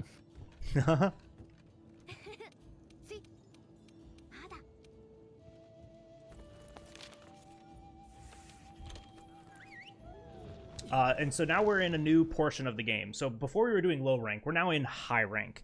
Monsters have more health, they deal more damage, there's a little bit more variability to the quests, but we're in a new portion of the video game. Welcome to high rank. Technically, things are harder. Technically. Fortunately, we have Defender gear to trivialize the hard game. I just need to double check. I'm going to make this now. And then I have 1 trap tool, which I can make the shock. And then before Anja, I get to grab 2. Yep, alright, cool. Nope, we're good. I have fixed it. Oh. Other than just, like, not having enough pitfalls, I have fixed it. Yeah, it's going well, other than a couple of mistakes. But that's good for practice. Alright, so we're shooting that Spore Puff there to lure Pukei-Pukei over. And then we're going to start with a wallbang. This quest is kind of cool. Green, if you want to explain it. I don't do it your way. I do it on the head. Okay. I don't remember there being a strategy to the head. I remember this just being a fray. No, there's a strategy. So I want to finish this so I don't get the Clagger, and then he's going to get stuck in an AI animation to eat here. And then I can just keep it going. 1, 2.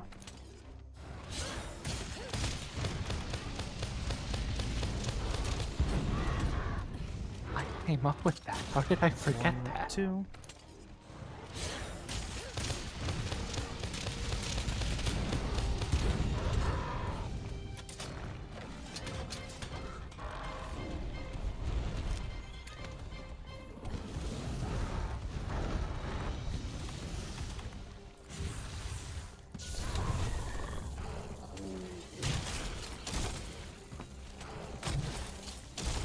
Whew. All right, that was a little close.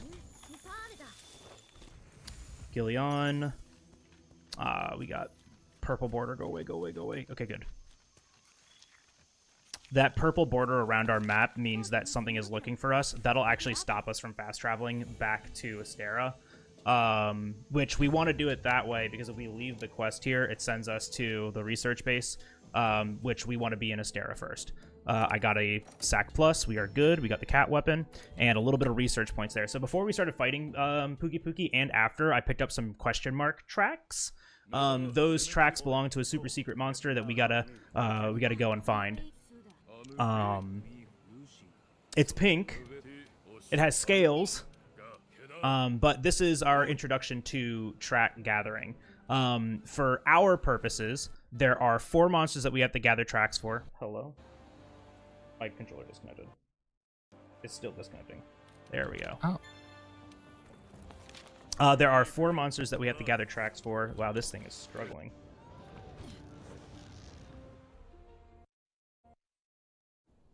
Alright, we're good. Let me try that again. There's 4 monsters that we have to gather tracks for.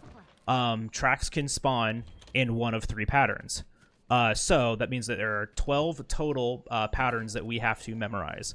Already, I've noted that this is not pattern 3 for the monster. It is pattern 2. 1, 2, 3, 4, 5. We have to gather 20 points. You know, the quick pickups are 1, and the fast pickups are 2, or the slow pickups are 2. We need 30 for this monster. Oh, that's right. This one's 30. Technically, we need 40, but yeah, we need 30 for this one. Sends on how much? 17? This ends on 17, yes. Yeah. Because I already lost count.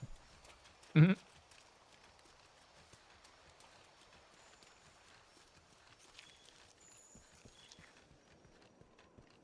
But track gathering used to be worse before the Iceborne expansion. There were literally like a fifth of the tracks available. And then they were like, huh, maybe we should fix that. And they did, thank goodness. This actually makes this section of the speedrun bearable. But we unfortunately do have to reset these tracks at least once. And so the way that we do that is by launching a quest. We just need to reload the area.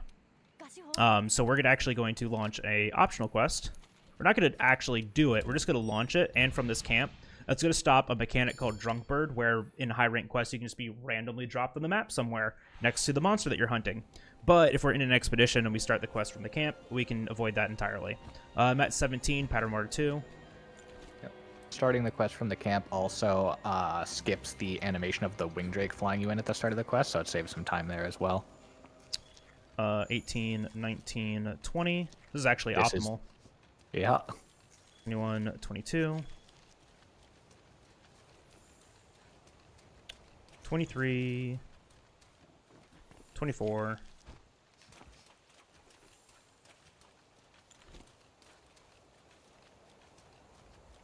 I'm scared. 25, 26, 27, 28. I still don't know what's faster. This, because you can hover return from quest. Truth.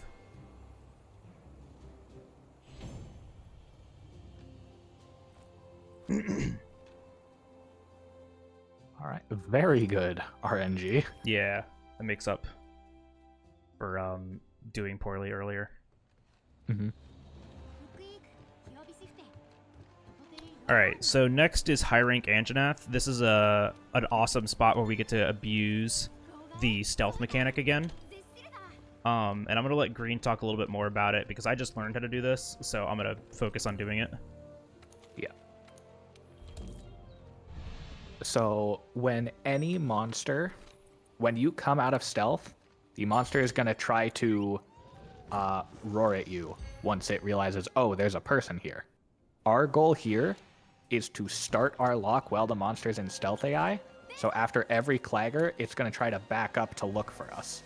But we're going to clagger it again before it can actually find us. So it's just going to stay locked in that stealth AI for as long as we need. So as long as Bagel's minimap is purple, we know he's in stealth AI and the monster's doing what we want. There's a couple different spawn locations for Anjanath here. We got unlucky.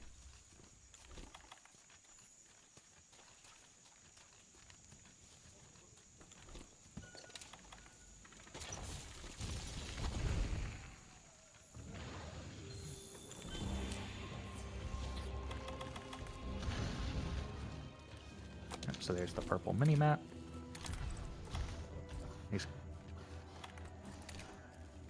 He's a troll. Mm-hmm. And now we can start the lock, very similar to low rank Anjanath.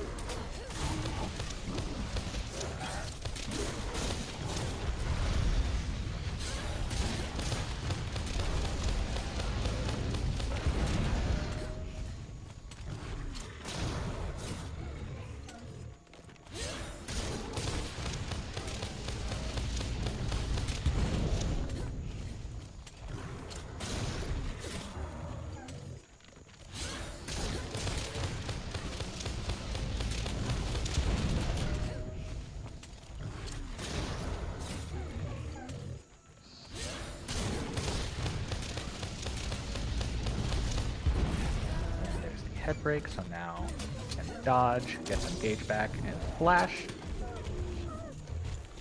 I'll give him an opening to put down a pitfall, and Anjanath will flail his head when he gets out of the pitfall, which makes the ZSD much more consistent.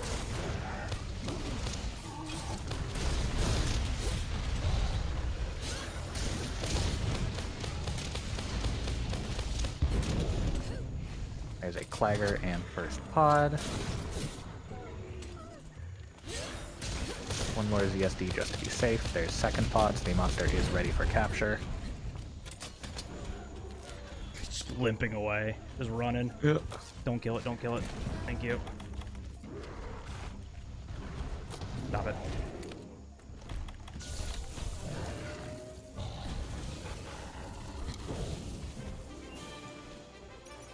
Very nice Anjanath, and now he just needs to make it to this Might Seed. And Yeah, so I did that the slower way. Seeing that first pod there was an indicator to me that I could have pre-tranked and trapped, but I wanted to play a little bit safer because I didn't have as many resources right now, because we did already waste a pitfall on one monster on that Diablos. So I don't want to be using extra resources right now. So just doing it a little bit safer, just lose a couple of seconds there. Perfectly fine.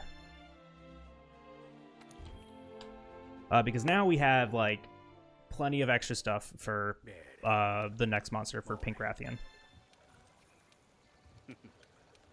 So a lot of the movement here now, it starts to look a little bit goofy. When we do track gathering, we are kind of doing it, like, out of order. You know, because they expect us to get, like, half as many of the tracks and then, like, go and find the Anjanath and then go and get the other half. We aren't going to do that. You know, so we've already gotten all of the research points that we need for this investigation, so we're just going straight into this hunt.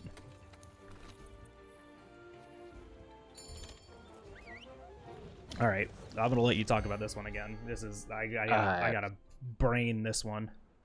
This fight, this script only works half the time when you do have the pitfall.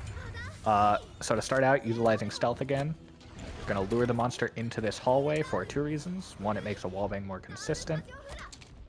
And two, it gets it away from some small monsters higher up that can mess with us. Right. So to start, there's our first wallbang. Grabbing a Bright Moss so we can get a second wallbang, and getting off a Tenderize. Now Bagel's gonna move to position her the way he wants. Dodge the roar, and clutch on. And a claw hit for a second wallbang. And now we can start getting our gauge for a ZSD.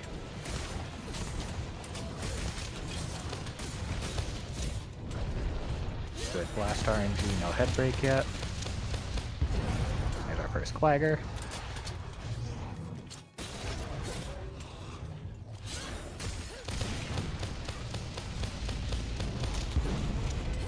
And now, because the monster's enraged, it'll actually follow us wherever we go, so we're going to lure it down this cliff for two reasons. First, it'll let us flash her for an opening, and second, it'll stop her from interacting with a Legiana that's about to show up. And now we ad-lib. Yep. This is where we would be using the pitfall if we had it.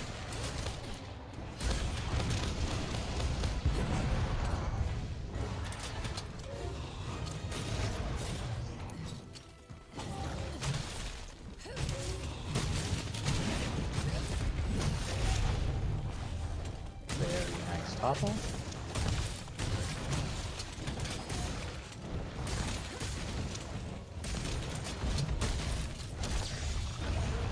there is first pod.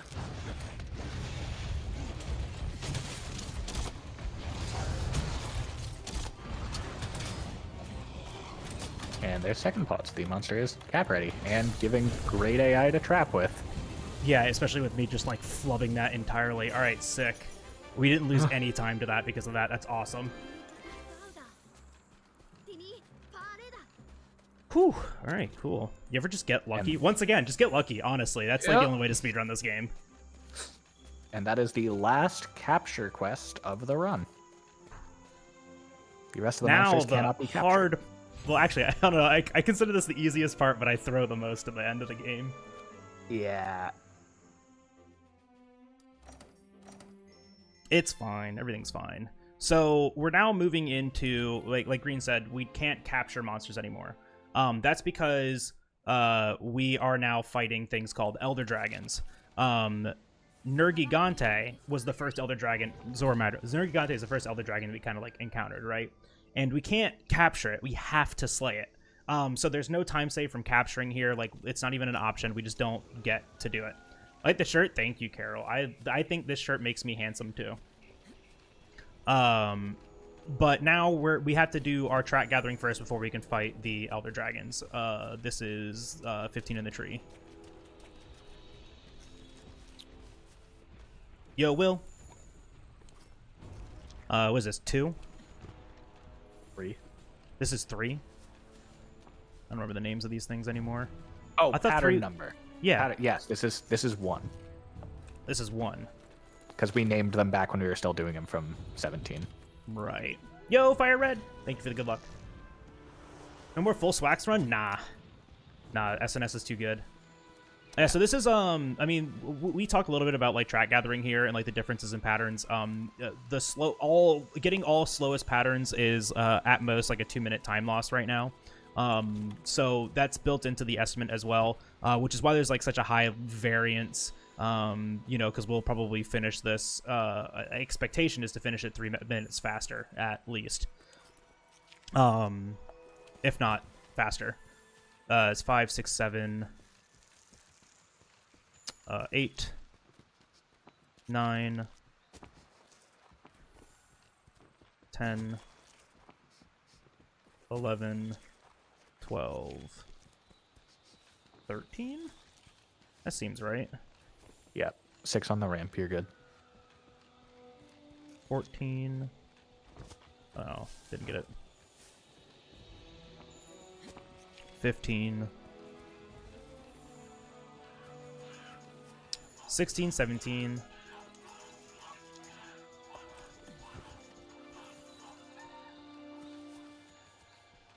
18. So yeah, so we need 20 points on each of these.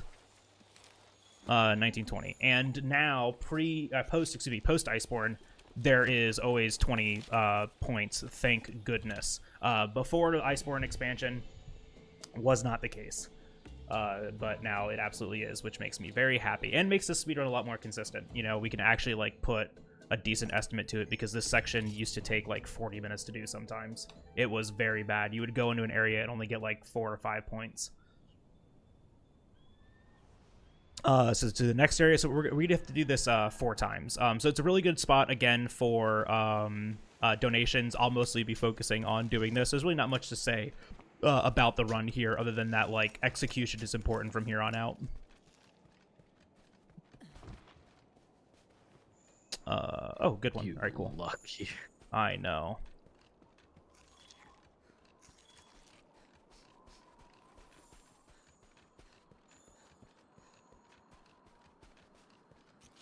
Well, I'm trying to remember it. Oh, okay, yeah. All right, we're good. 4.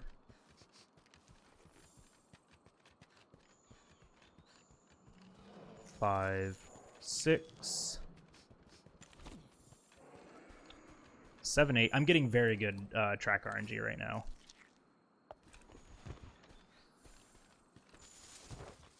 9,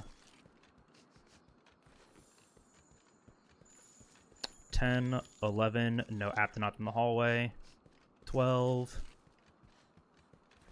13, 14, 15. 16, 17.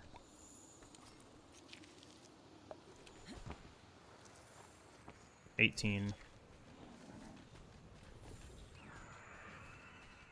19, 20.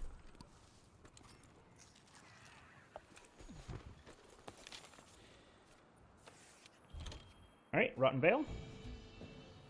So all the tracks that we're gathering right now is for each of the Elder Dragons that we're going to fight at the end of the run, and that's Nergigante, Teostra, Vaal Hazak, Kushala Daora. And then we'll fight the last boss monster, Xeno'jiiva. And then that's it. That's all we got left. So we are honing in. 1 or 3? 1.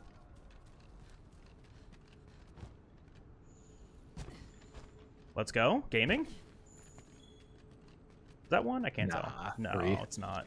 Yeah.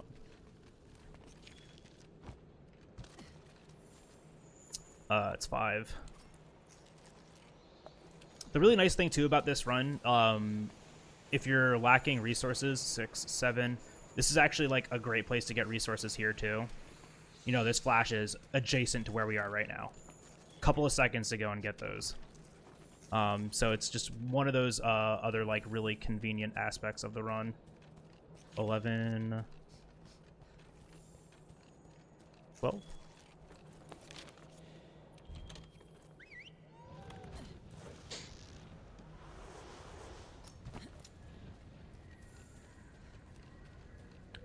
Don't get Radobaan here, Smile. I don't see him. 13, 14. All right, we're good. 15, 16. Oh. You're fine. You're fine. 17. 18. Gilly Mantle's super important here because it keeps aggro off of us so we can fast travel as fast as possible. 19. 20. And just make sure that we get actually the Vaal Hazak footprint there.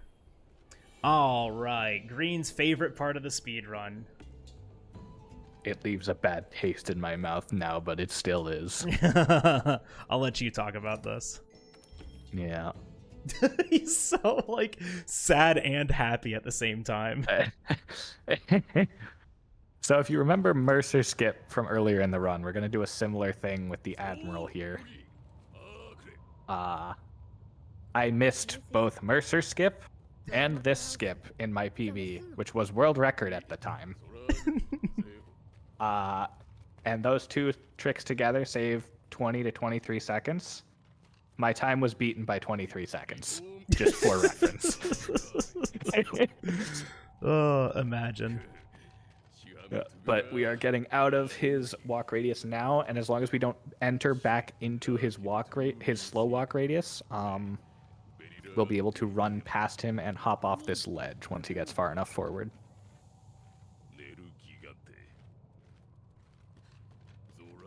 Just like that. See, it's free. It's actually really tight. Like, doing it fast, it's, like, really hard to mess it up. So I always, like, count to, like, 2.5 after he says Nergigante. Because, like, it's hard to go off of, like, position because, you know, walking is holding the stick halfway. Like, that's kind of hard to do. And going off of their position when you have, like, literally 0 frame of reference to anything is kind of hard. So I always just count to 2.5 after Nergigante. But now we are coming up to the true cool part of this section. Yeah. So we need to encounter 3 new monsters here, and at each of their locations we need to gather 2 Nergigante spikes. So this is the section where we're only going to do it once because we got the horn break, the Nergigante's horn break during Zorah 2. So we only have to do this one time. Where like Pink Rathian, we had to go into the quest twice. We'd actually have to do this twice if we didn't get that horn break. But since we did, we don't got to worry about it. Don't do Shara % movement. Yeah. So this first monster is Uragon. The big thing about him is he tries to roar as soon as the cutscene ends. The helpful thing is the cutscene puts us right on the edge of his roar's range. So if we move backwards at all, the roar just isn't going to hit us and we can go on our merry way. It's very funny. Later. Easy. This next one is my personal favorite. So there are 2 spikes in this room, one on the left, one on the right. We're going to grab the spike on the right, and then we're going to dodge into the cutscene trigger, because the cutscene moves our character right in front of the spike on the left, and then we can use stealth so the monster won't attack us while we're gathering it. This is also a donation incentive that we might do. Yeah, instead of stealth, you can drop. Yeah, we drop a rock on them instead of putting the ghillie mantle on. It loses like 4 seconds, but it does work. And it's funny. God, I feel like I'm forgetting so many things. I'm not doing any of the gathering here. Mm-hmm. And this last section, the main thing here is the game actually intends for us to do these tracks first, but we're doing them last, so that instead of opening our world map to go and do the other tracks, we can just return from Expedition here. That way we don't have to watch all of the new areas we discovered fill in. And there we go. We're done. It's actually, it saves like 8 seconds or something. It's a considerable amount of time. Like, it takes forever for that map to fill in, and then you have to do the movement, or you can just do that. All right. Now we're in boss rush mode. This is the end of the run, and we're going to do hunt after hunt after hunt. There's going to be very little, like, in-between time. It's just go, go, go, go, go. So it's really nice because you have tracks to kind of, like, slow down, mellow out for a second. It's a great part to talk about incentives and donations because when we get here, it's all gas. You know, we really don't have a lot of time, at least between like me focusing and us at least talking about like how we do the fights. There's really not that much time to talk about stuff. So just a heads up. But we're first going to switch back from Switch Axe back to our SNS, but the first thing we have to do, whoopsies, I clicked the wrong thing, is downgrade this. Whoops, that's the wrong way. Because we need to get that commendation back, and we're going to make the poison weapon for our Palico.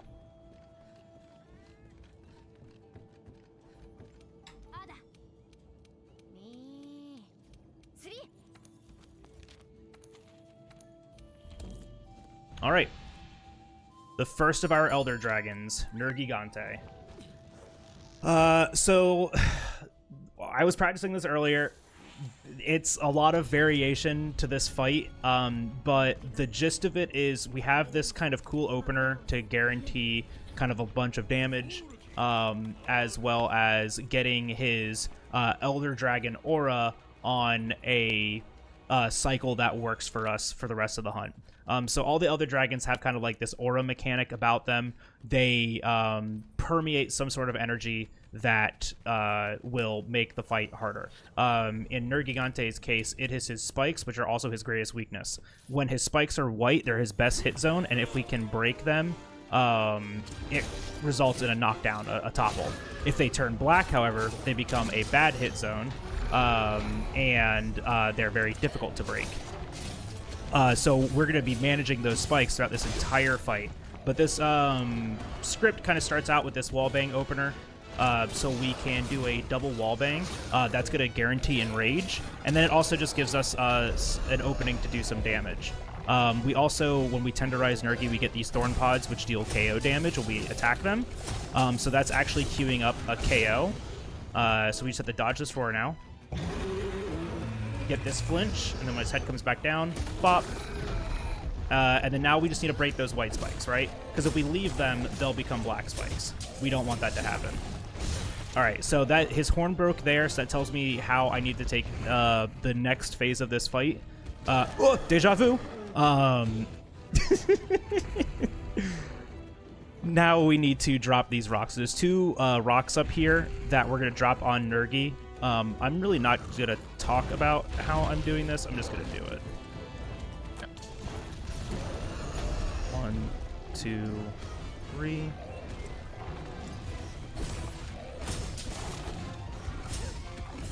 Flagger. Ooh.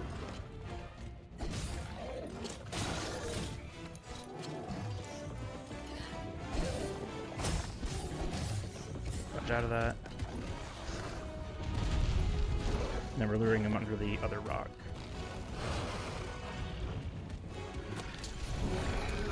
1, 2, 3.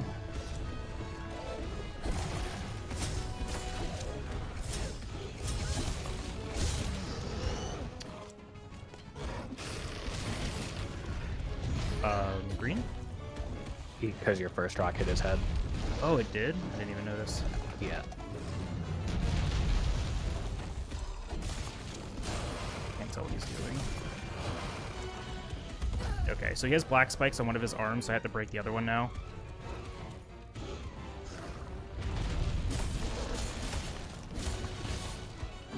Damn it. Just gotta be a little patient here. Sometimes this happens. I just gotta break this arm and we get a topple. That works too.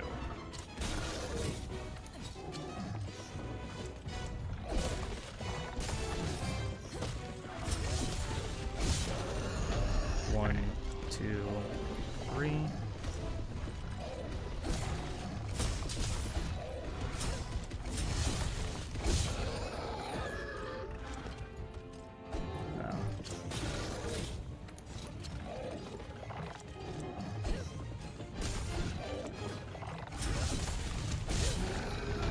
One, two, three.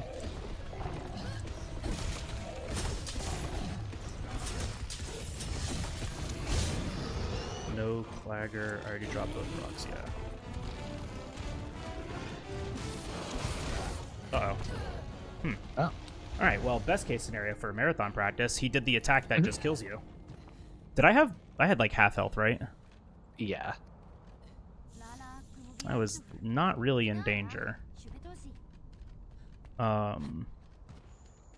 It's always hard to kind of gauge damage because this armor set has a skill called Divine Blessing, which will reduce the amount of damage that you take from an attack source. No. This is fine. So this is his kind of like Nova attack, his super. When he gets black spikes all over his body, he just kind of does that.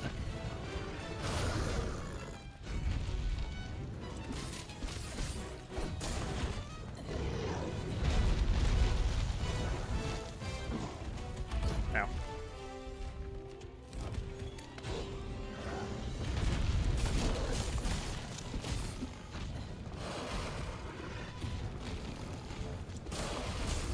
Oh, thank you. 1, 2, 3. All right. Yeah, see, that's how we were literally just one more topple away from being fine. I went a weird way there. But that's okay. I mean, of all the things to like cart to, Nergi's probably the best one because you're the closest to him. Yeah. I just have to make these next couple of items. I could miss the God Bug, I think. Because there is a backup, but we should be good. I got plenty of time.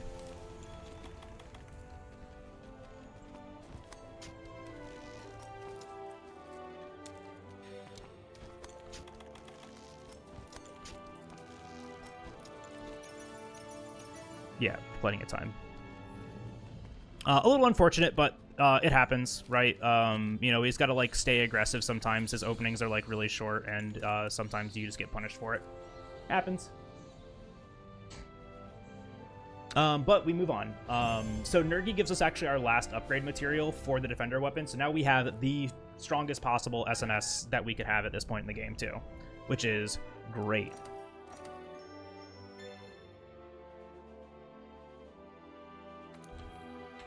All things considered, 507 is only like 30 seconds slower than my average right now. Or 30?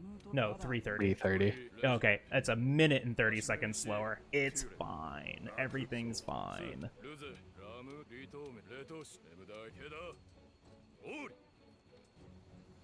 So we talked about it earlier, how we do things kind of out of order. The game now expects us to go and find all of the Elder Dragon tracks. So the next kind of movement is a little goofy. It's a good time for donations as well, as we're really just kind of like running around Astera in the research base.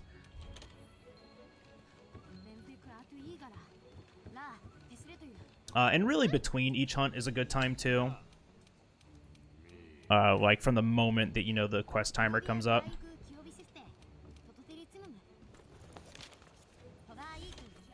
but just some funky little movement here. But once again, it's convenient, right? We have to come to the research base to talk to the third fleet leader, second fleet, third fleet master. We have to come here anyways, and we can just upgrade our weapon right there. Like, it's super convenient. Just one thing that I've always really liked about the routing of this game.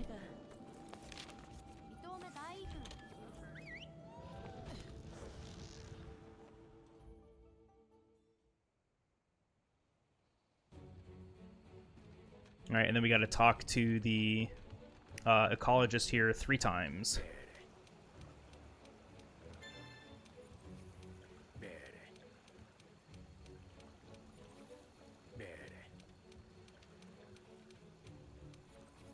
And so then a little weird thing here, we're actually not going to talk to field team leader here to get his quest. We're going to skip him for right now, because after we fight 2 of the Elder Dragons, the game puts us back at this table, and field team leader is just in the path to start the next quest. So we just kind of delay talking to him, and we'll go and talk to him after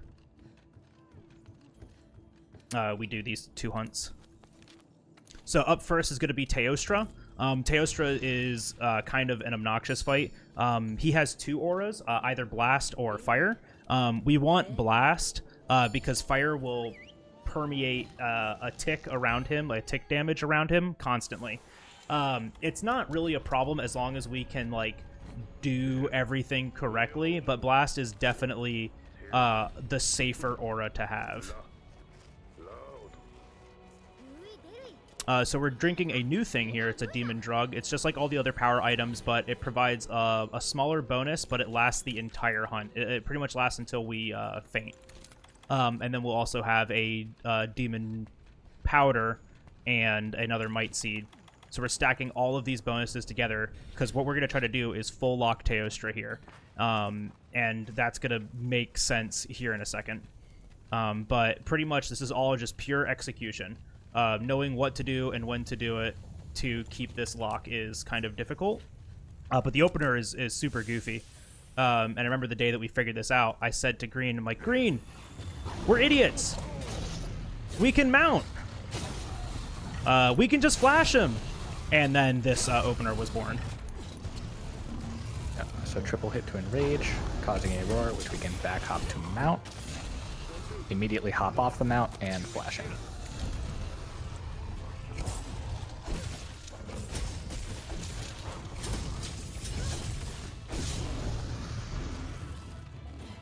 Now I claw uppercut to get the second half of the tenderize, and our lock is going.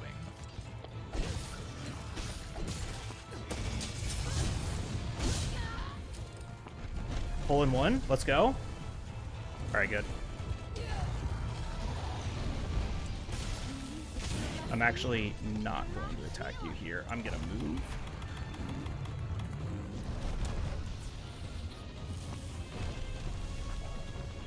So it would have put its head out of bounds.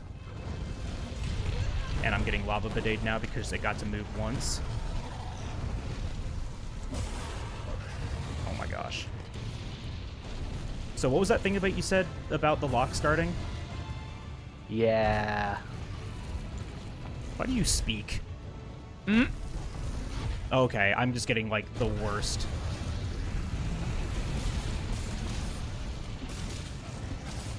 I overwrote something somewhere. Oh, the PR probably overwrote it. I literally can't move right now. So he can go out of bounds, we can't.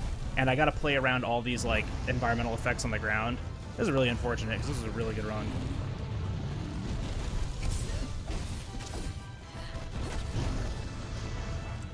Flagger. Oh yeah, because we overwrote that. Yep.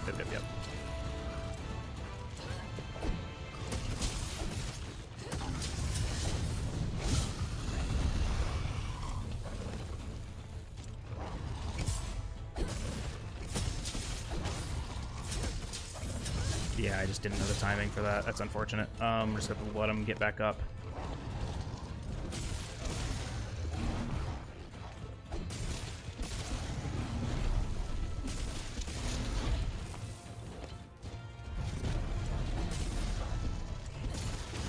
Oh my gosh.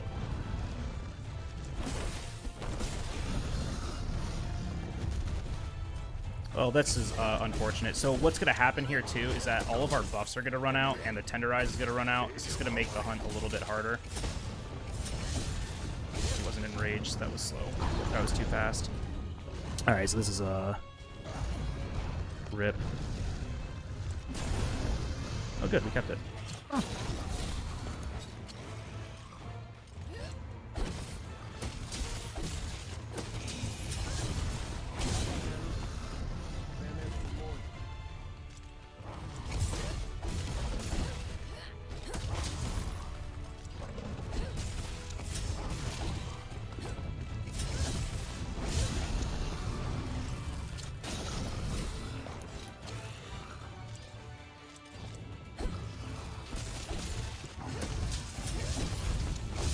Yeah, I didn't get lucky there.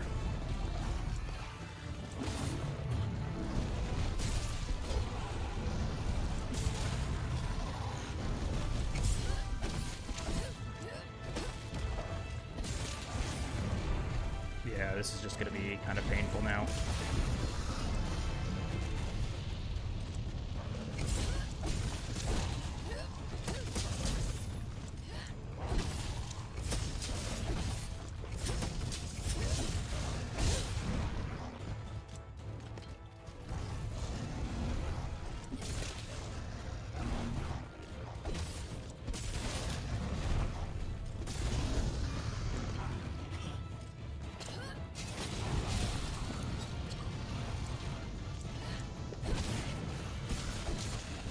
Alright, at least it's dead. Oh, that was not great. That was just missing the opener, caused literally just a cascading effect of bad AI and just bad positioning. Like, I didn't want to fight it in the places that it was at, but, you know, unfortunately that happens sometimes.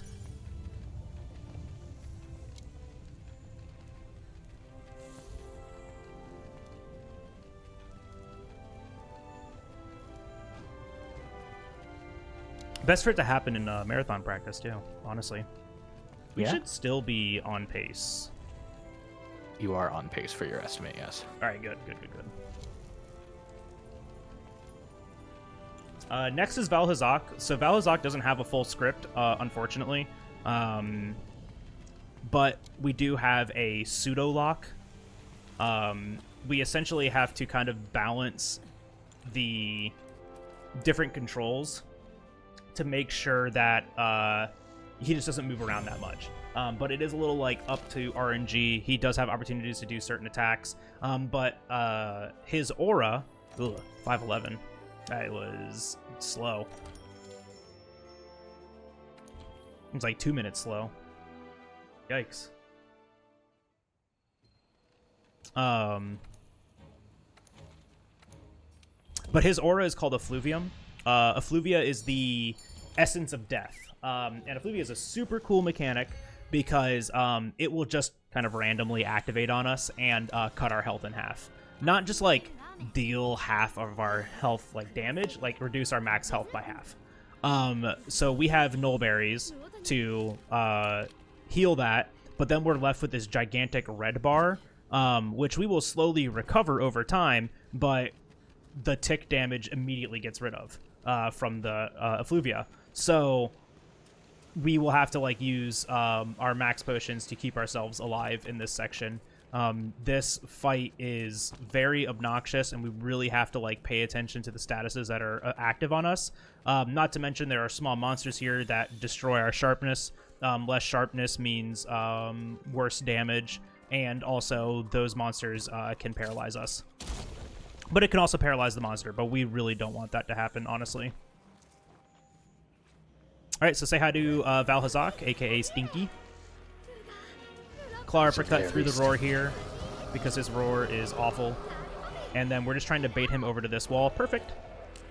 Beautiful AI.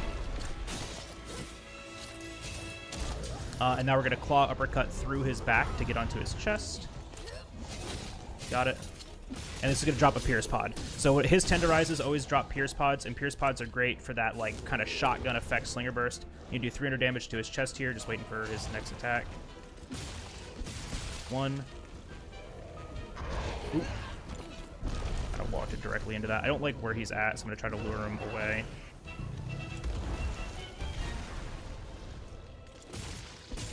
2, 3, and then we're gonna wait for a roar. That's his enrage.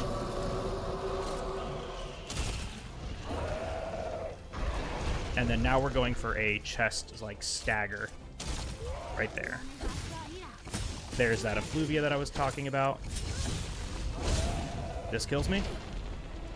Nothing I can do about that. Effluviated as I started the PR, so that's super unfortunate. So this is one of the worst times to die, because this is as far away from this monster as it can put us. That's unfortunate.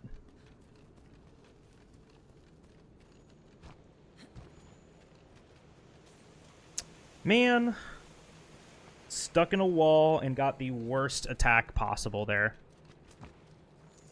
Yeah. There's really, like, no, like, that, I don't want to say I made the right decision, but I made the right decision. I don't even think I could have stopped my PR and not gotten hit by that. The nice thing is, though, is that we can still get our Clagger, and our lock is still here. And now he's being nice. Oh my gosh, never mind, he's not being nice.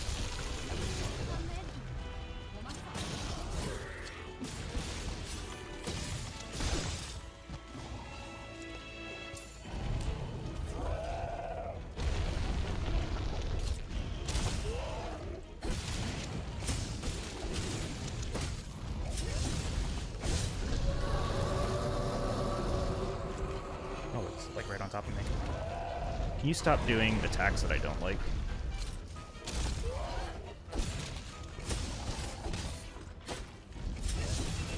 Flagger, nice. So now we're just kind of alternating this, you know, Clagger versus not Clagger.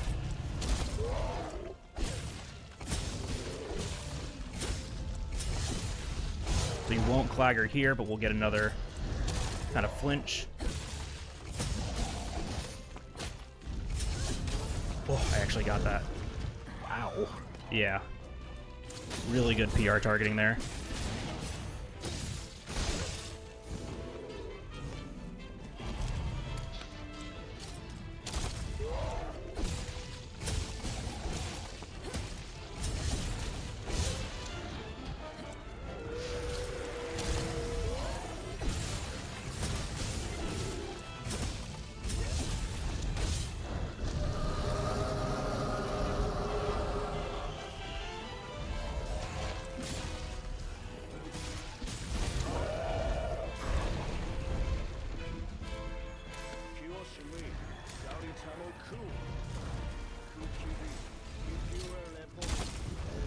Yeah, I thought that was going to happen. I knew the Clagger was next, but I didn't think. We might be able to get this back. Easy. You're good.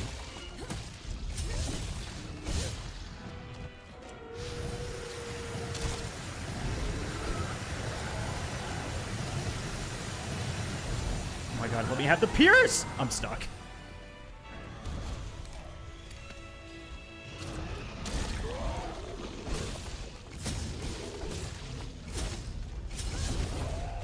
Alright, good. Nice. So despite that cart, we actually kept that the entire time. So if we didn't cart there, that would have been really good. But the fact that we carted there is probably, like, still okay. Because we did that very fast still. That can go horribly awry, even keeping the lock. But no, that's good. Green, are we still on pace? Maybe. If you tie your golds. Oh, sick. That's easy. Yeah. Man, 2 cards. I haven't carded in a run in a minute. Actually, that's not true. I carded the other day in practice. Hold up. Actually, that's just me lying.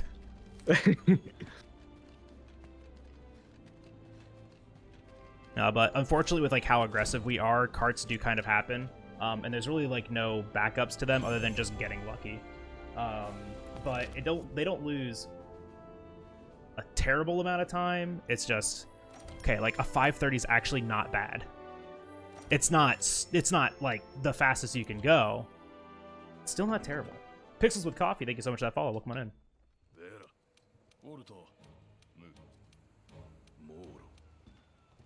It's still like 30 seconds slow, though.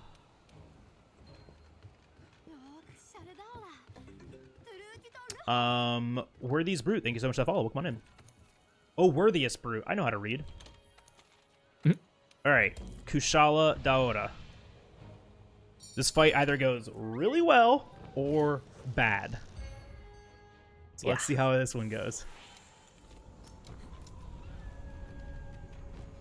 This one's interesting because we don't have to deal with Claggers. We just have to keep toppling him by hitting his head. But we have to be careful because if we deal too much damage to the head, we will overwrite it and not get a topple. And that can also just be RNG. That nifty little blast ailment that we talked about earlier, if we get too many of those, it just loses the lock. Just super cool. Yep.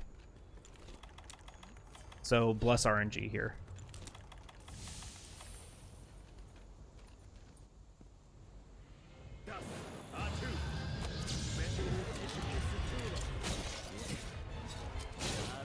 So starting with 2 claw swipes just to start building up that tenderize. A third to get him facing the wall and reach a full half tenderize. Re-equip the flash just in case, and claw uppercut to finish the tenderize, and then starting the PR.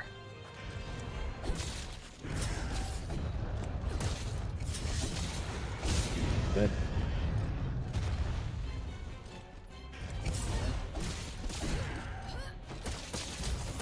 Huh?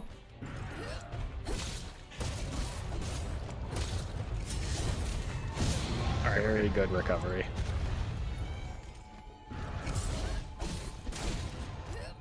On the side.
Head break means it's at 15%.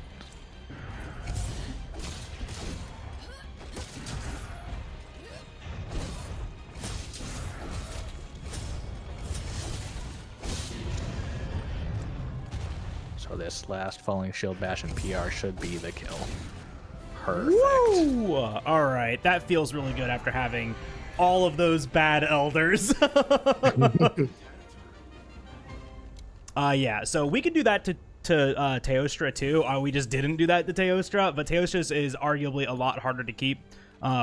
This one, we have so much more time to like time and position ourselves on the PR. Teostra is literally arguably frame perfect, only because if we take too long, he kills us. But yeah, so all right, cool. We have one hunt left, the last hunt. The convergence of everything. So story-wise, if we're talking about story stuff still, Zorah Magdaros was on his way to release all of the energy that he has accumulated in his life into an area to feed another Elder Dragon.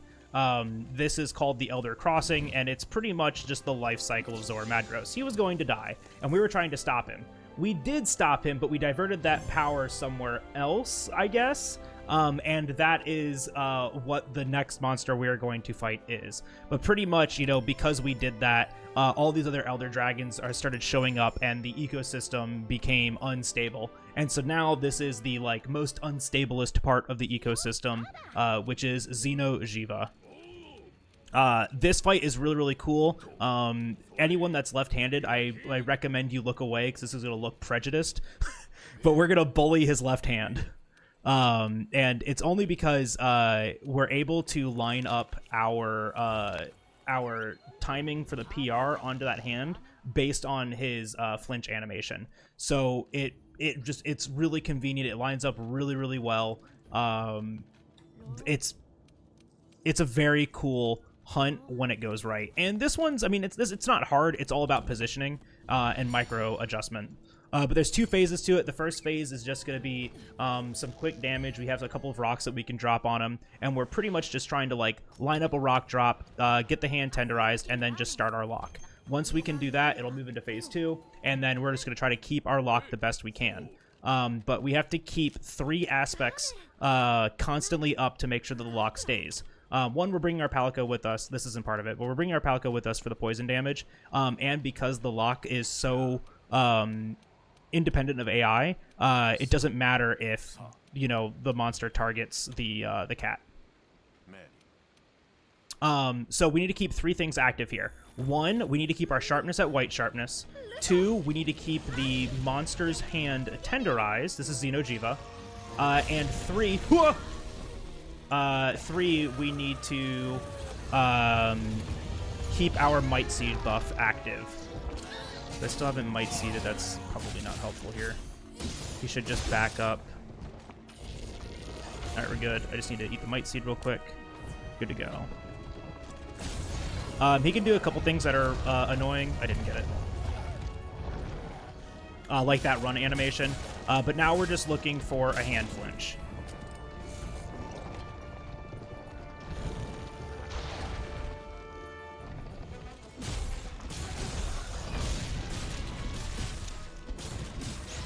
Alright, good.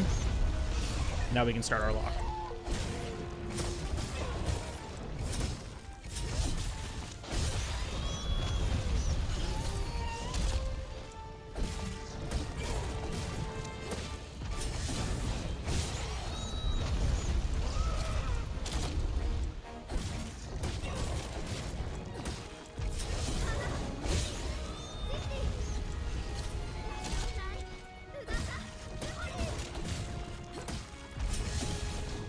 Good.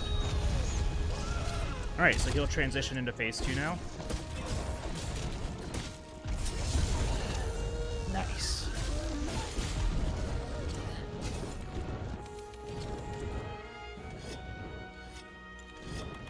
So there was one attack that he could do in phase 1 that is unrecoverable. It's walking directly backwards. If he walks backwards, we just lose the lock, and we have to, you know, get it just off of a normal hand flinch.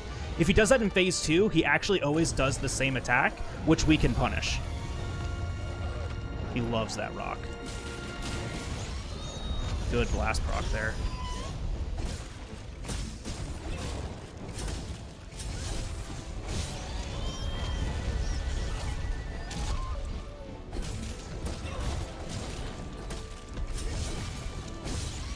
Still red eye.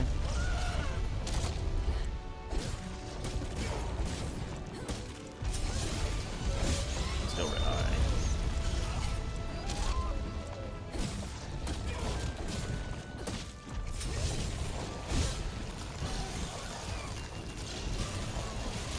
Don't know what happened there.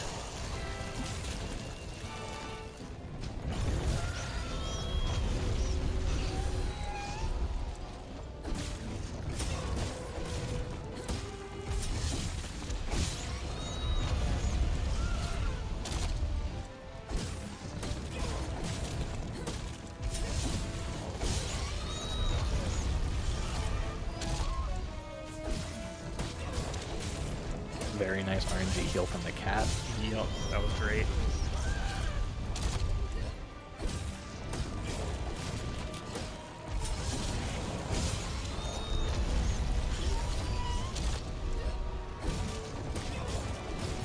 So I've lost my tenderize now. Oh, that's unfortunate. So I have to re-tenderize the arm now. Be kind to me, AI. All right, perfect. Oh my gosh. You ever just get perfect AI? I don't trust that. If that beam hits me, I die, and unfortunately this is a PR opener, but I did not mean to do that. He can see through it. That was weird. Interesting. That stops him from doing runnies, at least. Yeah. But now we just have to get the lock back, which is, you know, just get another hand topple. Cool.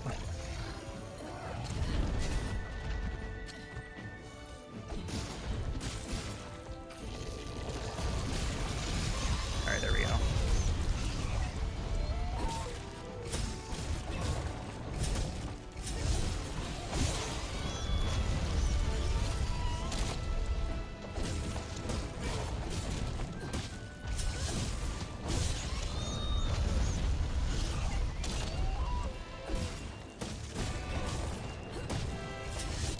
And time. Oh my gosh, I think I just made the estimate. Yeah. All right, but that's time. Time ends right there. Once he dies and that timer pops up, that's time. And 234 is like the estimate on IGT. Oh, easy by 6 seconds. So like honestly, that is like worst case scenario. Like absolute worst case scenario. Ideally we don't die twice. Ideally, you know, I mean we had really good track RNG, so like I can't really complain about that. And everything else about the run was like good. You know, we only lost like a handfuls of seconds to things. Anjanath, oh wow, we lost that much time to Anjanath. That's wild. But this was, I mean, this was like still like a really good run. It was just the end. The two carts really, you know, kind of made that fall apart, especially that Teostra. That Teostra was something else. But that doesn't happen. But we're still an estimate. But yeah, that's actually, you know, like just the worst case scenario. I feel pretty good about that. Yeah. Still hit estimate. It's a cool. perfect submission run. Yeah, it's perfect submission run. Ideally, we do that like 5 minutes faster. At least 4. But yeah, I mean that's Xeno%, Monster Hunter World Xeno%. I really hope you guys do consider this for AGDQ. I think it would be a lot of fun. And I really look forward to running this game and showcasing this game. Yeah, and you know, I think that's all I have to say. Green, thank you for doing commentary with me. Yeah, thanks for having me. Yeah, and yeah, hopefully you guys, you know, pick it. Hopefully you enjoyed it, and hopefully we'll see you at AGDQ. All right, goodbye.